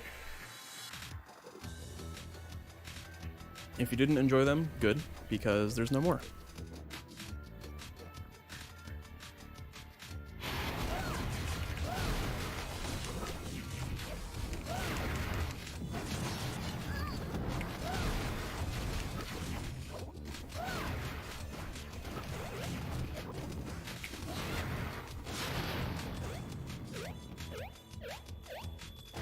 Again, bunch of characters that we don't really need to pick up.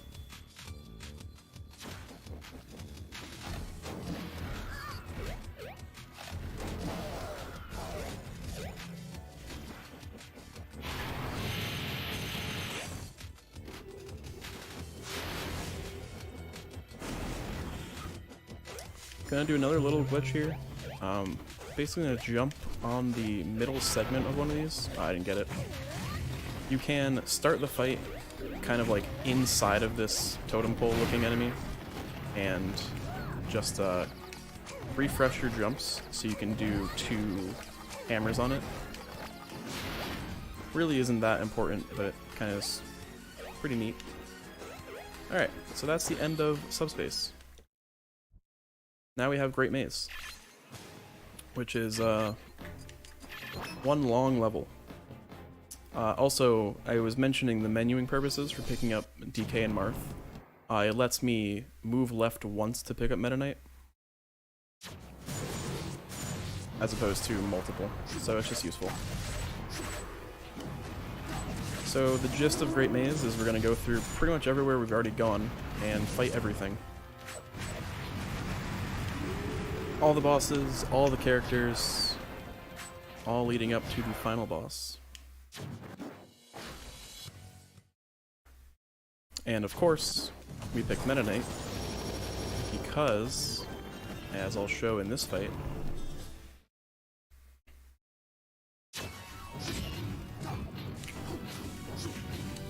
Shuttle Loop is busted. It kills very, very early on these enemies, and it's just, you can combo pretty much everything into it, and it's just a really good move. So most of the kills in this run are going to be, or in Maze, are going to be off of Shuttle Loop. But we have a lot more to do. There's like 30-something fights.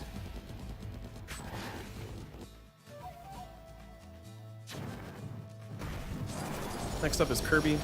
This is one of the few enemies with a fairly consistent setup.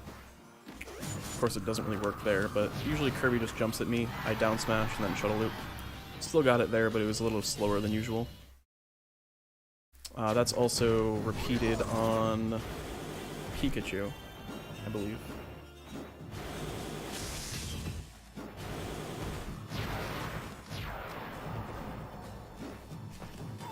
Link sometimes likes to be really good, and let me do this. Thank you. That's one of the fastest fights in the whole run, or in all of Maze.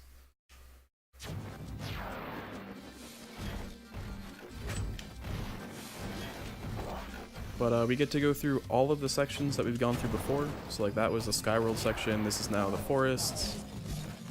They're generally not going to be identical to what they were before, but they're similar.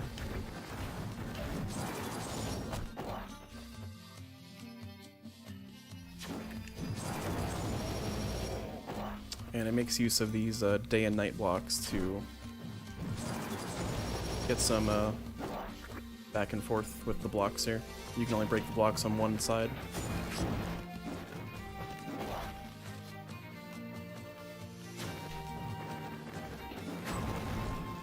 Alright.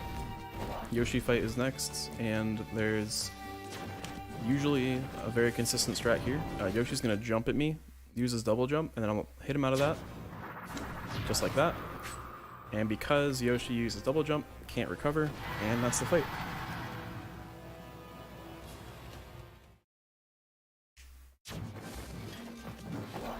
Now the fight after this one is very inconsistent, so we'll see how that one goes.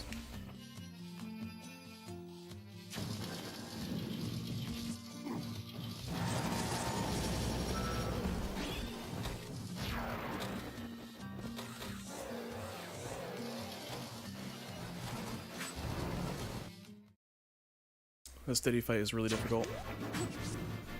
Didn't get what I usually get. Still might work for a kill though. No. Oh well. This is a hard fight if you don't get it right away. That was good. So I'm gonna enter this door. These doors are used to warp. You can pick a new character and you can heal. I don't need it yet, but I'm going to be using it in a second here. So I'm going to go down to the next 2 fights, and then I'm basically just going to reset to warp back to the top faster. So this is Falcon. Falcon's a difficult fight. usually.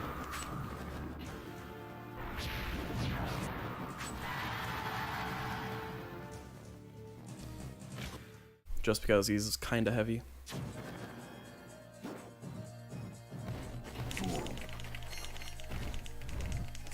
That's the second use of Infinite Dimensional Cape in the run. Kinda not that good, but always gotta do it.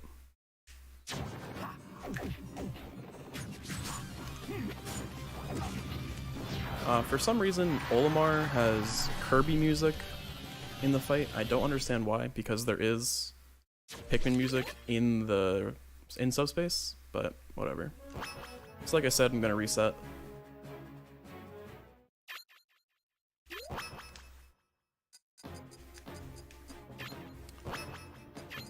This also lets me pick Pokemon Trainer.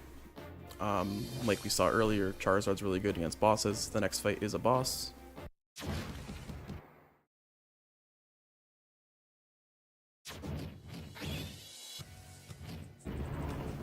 It's gonna be Duon. And it doesn't really matter how much damage you take here. Generally in Maze you want to keep track of how much damage you have, because if you die with Meta Knight it's really bad, but I'm using Charizard for this boss exclusively. Afterwards it doesn't really matter. I'm actually going to switch to Squirtle if I can. This will make the next part about 1 second faster. I'm just going to SD with Squirtle.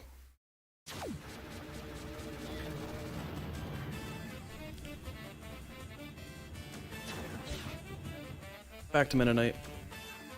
Because of course.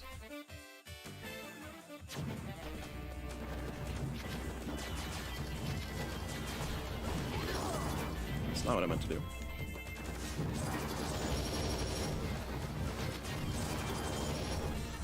Alright.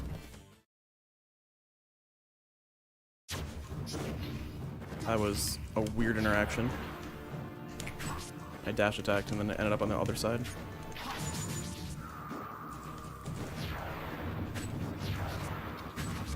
Not want to hit that bomb, but that's okay. If I need to heal, I'll take the chance, but generally, not taking damage is good, because there's very limited spots to heal that are, like, worth it.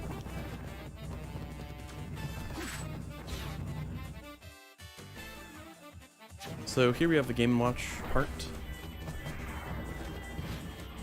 I'm gonna get this key.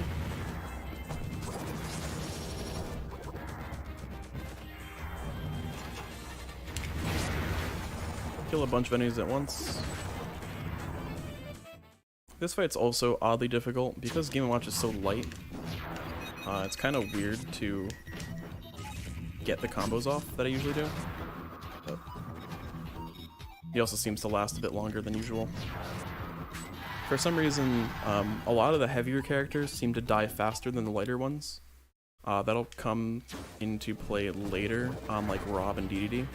They die very quickly compared to Game & Watch, who's like the second lightest in this game. So that's kind of weird.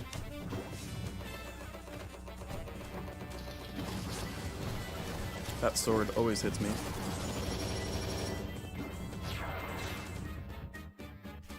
So there are a couple AIs that are very good in terms of their like skill and like evasiveness. Meta Knight is one of them, who's in this fight. And the next one's Zelda. Zelda is known for just being a bad fight in general. That should have hit.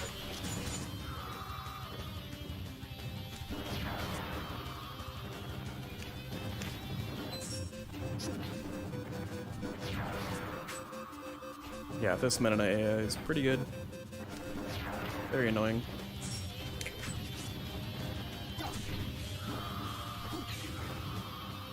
No match for a bumper. If you get a bumper and throw it to an enemy, they basically instantly die. Because of knockback, I guess. Nice peaceful gliding section here.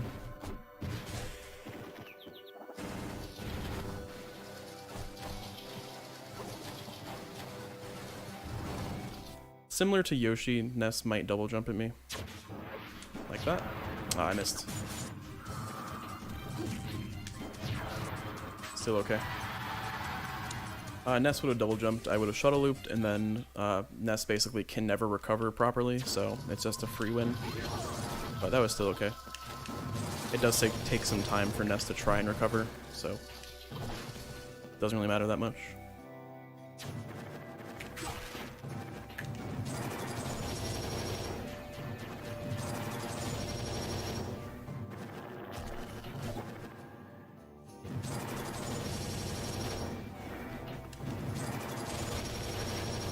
Alright. At the end of this next tunnel is going to be Porky. And just like the first fight, Porky's really hard. I'm going to try and not take a lot of damage. If I do, that's kind of not good. Come on, if I can get over. Thank you. It's possible to fly over this whole section, but wasn't able to get it there. Alright, so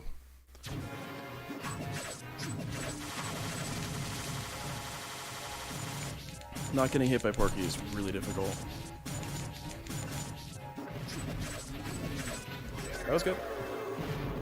Did take the hit right at the end though, unfortunately. I'm going to not risk it and I'll end up healing. Usually if I'm under like 100 I won't heal, but I'd rather not die with Meta Knight here. Healing takes about 15 seconds or so, depending on where you are.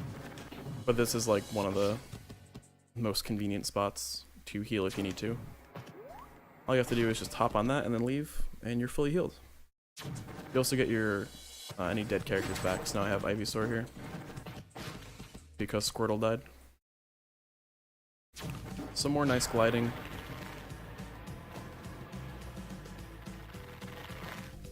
All the way to DK. DK fight is very weird. Sometimes you're able to get like a ladder combo like that. But sometimes you just gotta kill him the regular way. Enemies like to get up attack from ledge very often. So that's also something you can expect. So we'll return here later after everyone's dead. That's where the final boss is.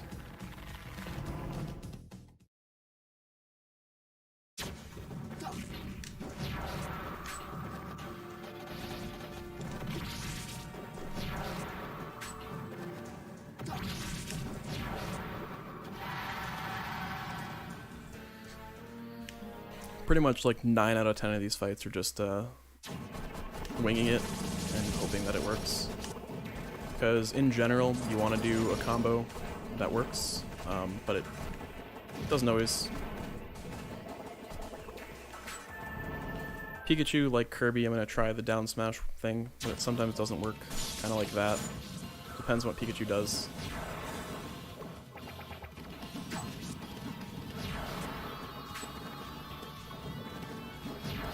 A lot of these fights are also just catching jumps, because they don't really jump that high, and you can just catch them with the with Shuttle Loop.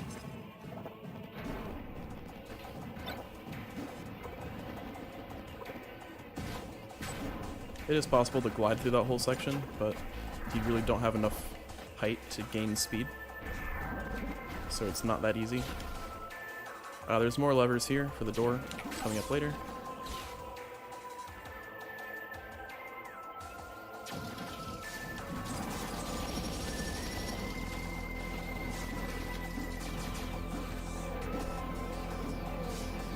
Move all the way to the top. If we're lucky, you can kill Rob in one hit. Maybe? Yeah. Rob tends to die in one Shuttle Loop for some reason, despite being a fairly heavy character. That's the only character that I know of that you can do that with.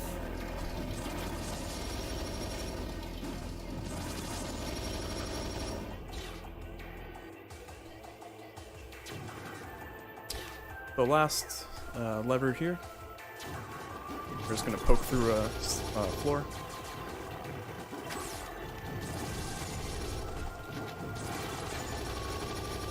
a lot of characters can do that, I think. If Meta Knight can do it, I assume more can. The Ridley fight here is a lot easier than the previous one. For some reason, his RNG seems to be very similar.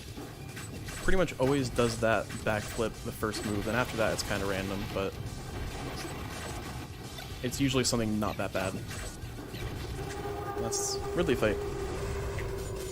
That's probably one of the easiest fights after Petey. Surprisingly, despite being so bad earlier. So now we're going to move down to Bowser. This section is a complete copy of what it was in Path of the Ruins. There aren't too many of these that are like identical to their original one, but they exist.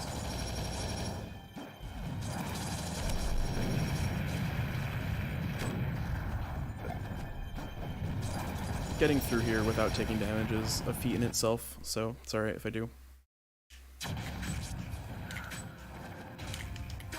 Taking damage on Bowser's really not that good though, just because he does so much.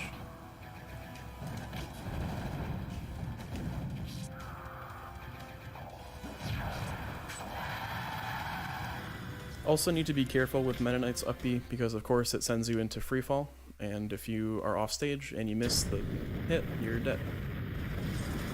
So that's why I've kind of been playing a lot of these fights a lot safer than I normally would, just because I don't really want to die.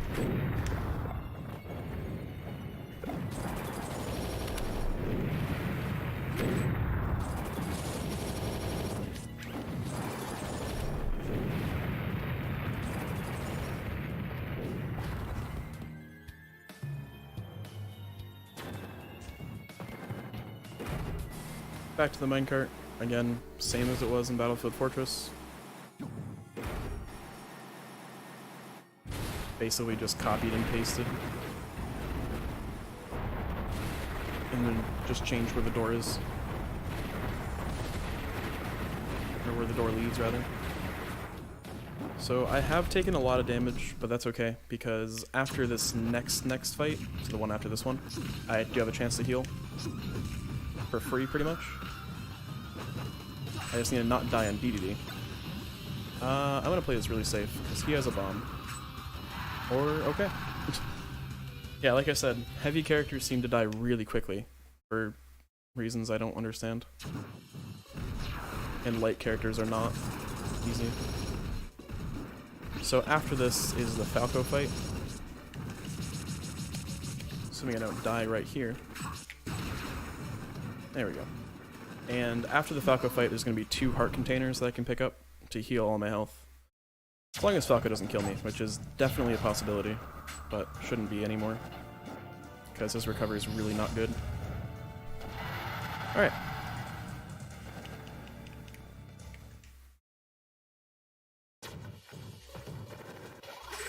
So we can heal up here. And now we're fully healed into the next batch of fights. Dying in this section is really bad just because there's so much going on.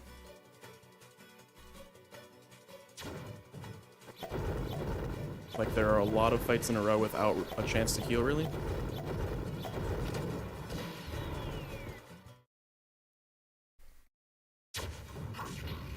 So it's nice that they gave you the heal after Falco there.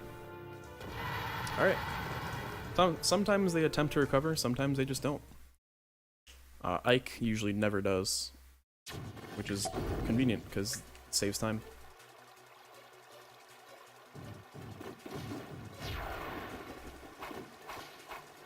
So it's gonna glide through most of this area, I guess.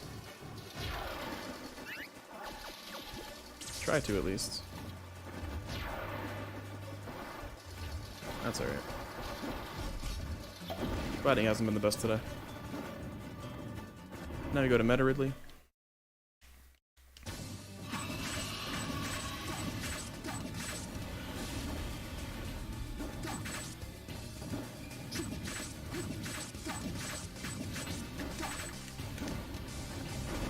I would like to pick this up.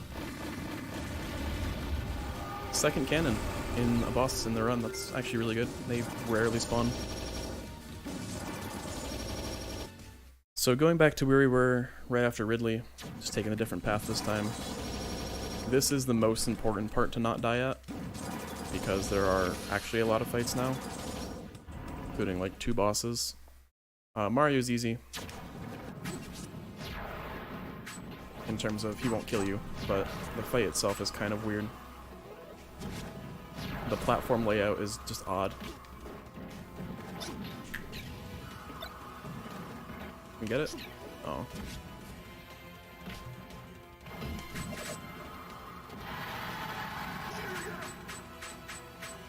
Alright, this next part is the hardest platforming part of the run, or of maze.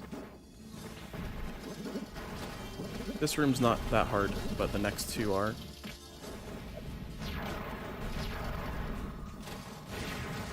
I'm not sure where that shuttle didn't work.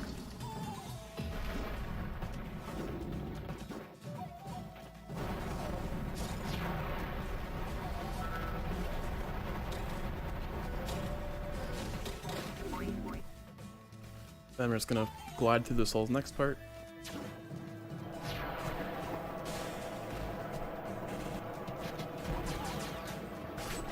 This room is the hardest in maze overall. There are a lot of enemies. I did mess that up, that's okay.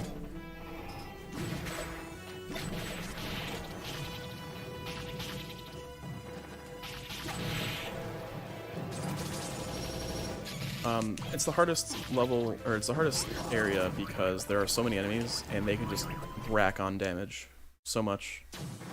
Even though that went slowly, I didn't really take a lot of damage, so it's totally okay.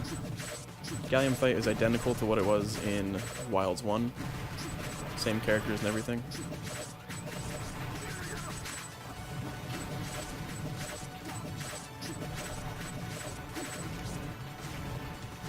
That's a lot of damage. Okay. Well, at least I didn't take a lot of damage beforehand.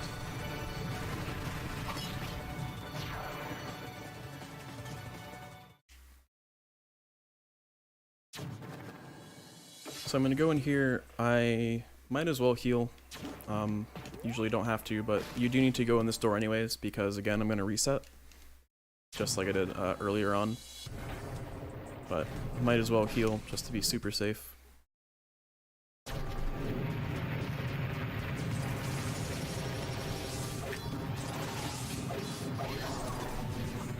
Go all the way down to the Pokemon Trainer fight.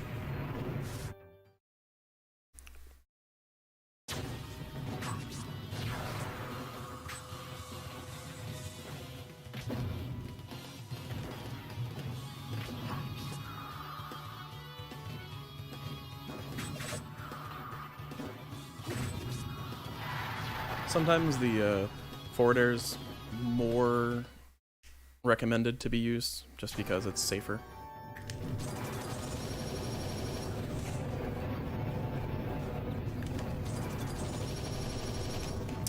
That is a hard cycle to skip. I got hit way too many times for it to be effective. Okay. That mite was still alive under there. Apparently they can't get crushed.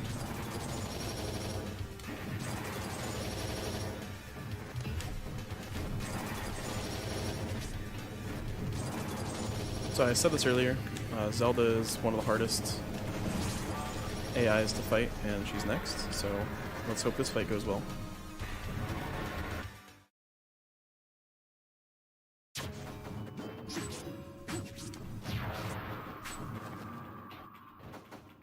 That looks good.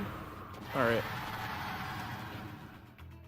If Zelda teleports, it's just not good because you really can't hit her in any part of it.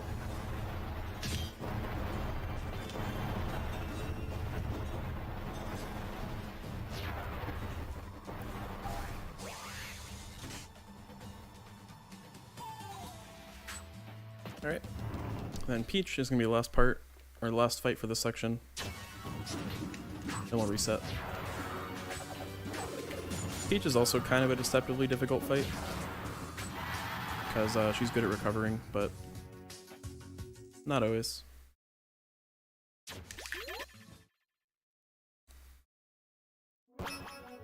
Alright, that was the last reset. There aren't too many fights left.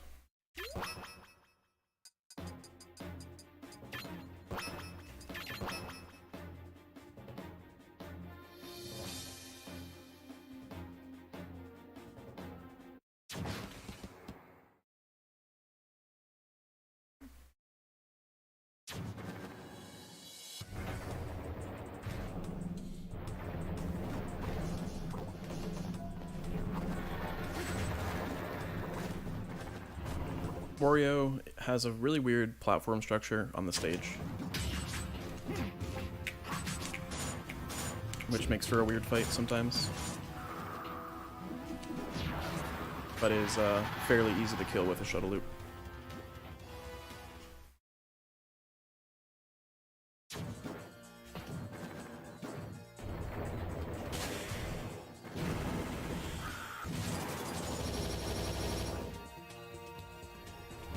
Luigi also is a weird platform structure in that there are none, so it kind of makes some fights more difficult.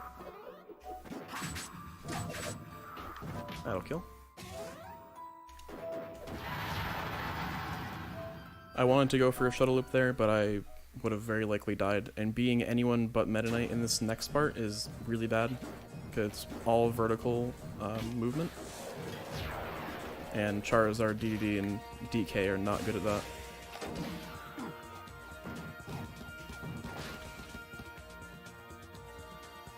Just a nice big climb.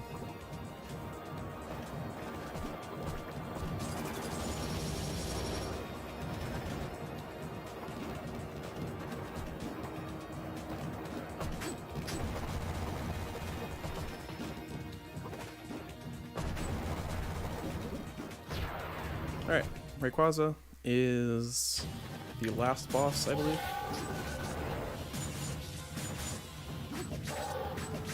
If I'm not mistaken.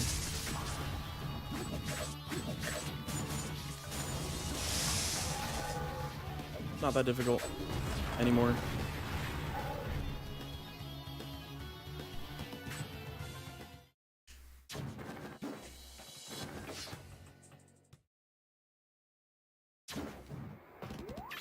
Gonna use the warp.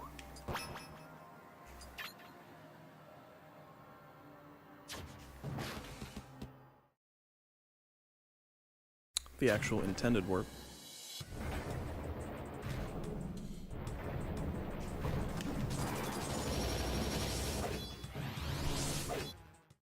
There's about 8 or so fights left until the end.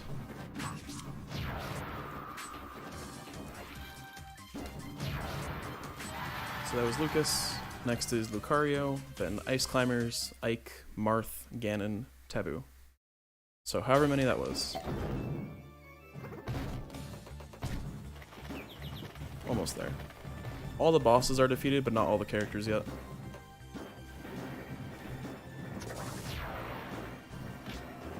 So this is pretty much identical to Glacial Peak before, with a couple changes.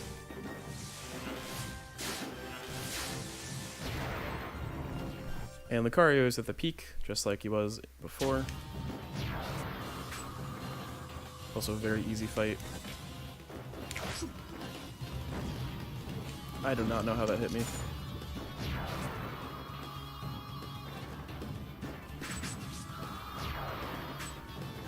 Just gonna sit here. So we got 4 more characters and then Taboo. So, almost there.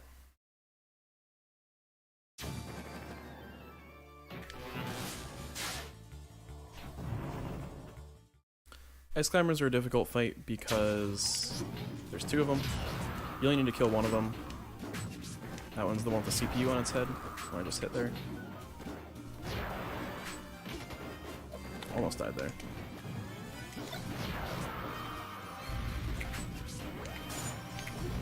And if you don't separate them properly, they can recover a lot better than a single Ice Climber can. I'm gonna go overestimate. Sorry about that. No, yeah, I know. My estimate was a little bit generous. Or a little bit too good. So don't worry about the estimate. Just worry about the run.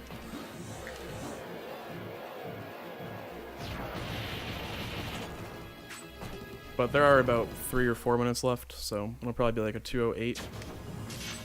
That's a counter.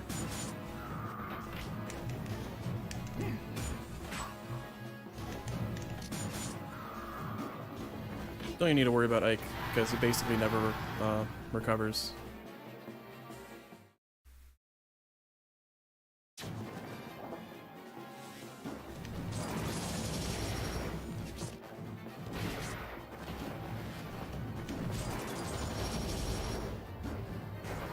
I'm gonna go in the store then leave just to reset the this falling ceiling on the right here. We got 2 more fights.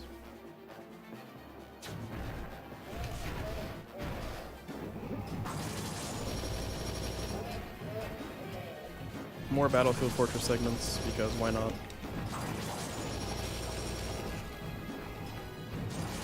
This is the last use of infinite dimensional cape.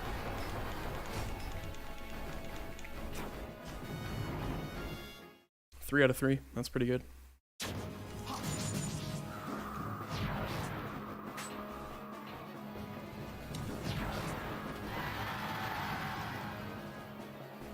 Alright, that's Marth.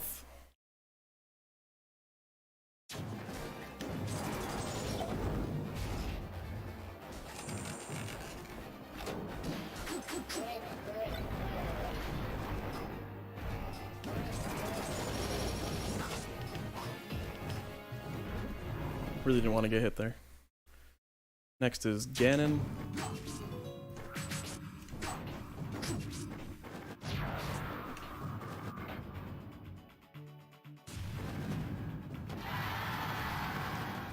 And the final fight is Taboo. So time's gonna end on the last hit of the boss.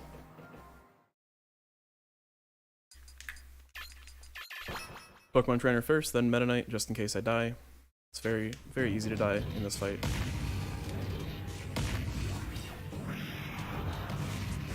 Basically just abuse Rock Smash.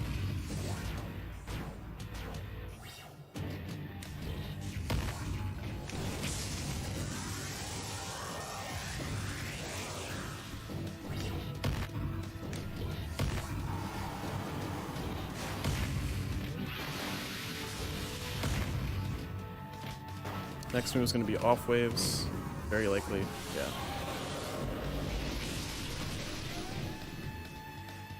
And...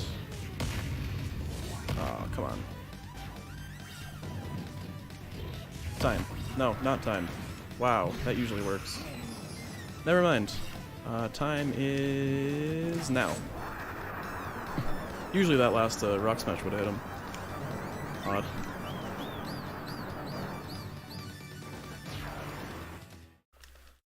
Alright, so that's Subspace. Definitely went over estimate, but hopefully not by too much. I don't know what the actual time is. I'll find out in about 5 seconds, but I'm guessing a 2:07, 2:08 maybe? 2:08:28, yeah, that's what I would have guessed. Not bad, honestly. It's not the best run I've done, but still pretty good for a marathon. This game is difficult to run. World record's like a 1:59:20 something. My PB is a 1:59:50. But if you enjoyed this run, I definitely recommend picking up the run as a whole. There aren't too many people that run this at the moment, but it's a really fun run and a good game to speedrun overall. It's 2 hours long, but it never feels like it. It just feels like a lot shorter. But yeah. I don't really have that much else to say, so thanks for watching. Thanks for the marathon for accepting this run, and yeah, thanks.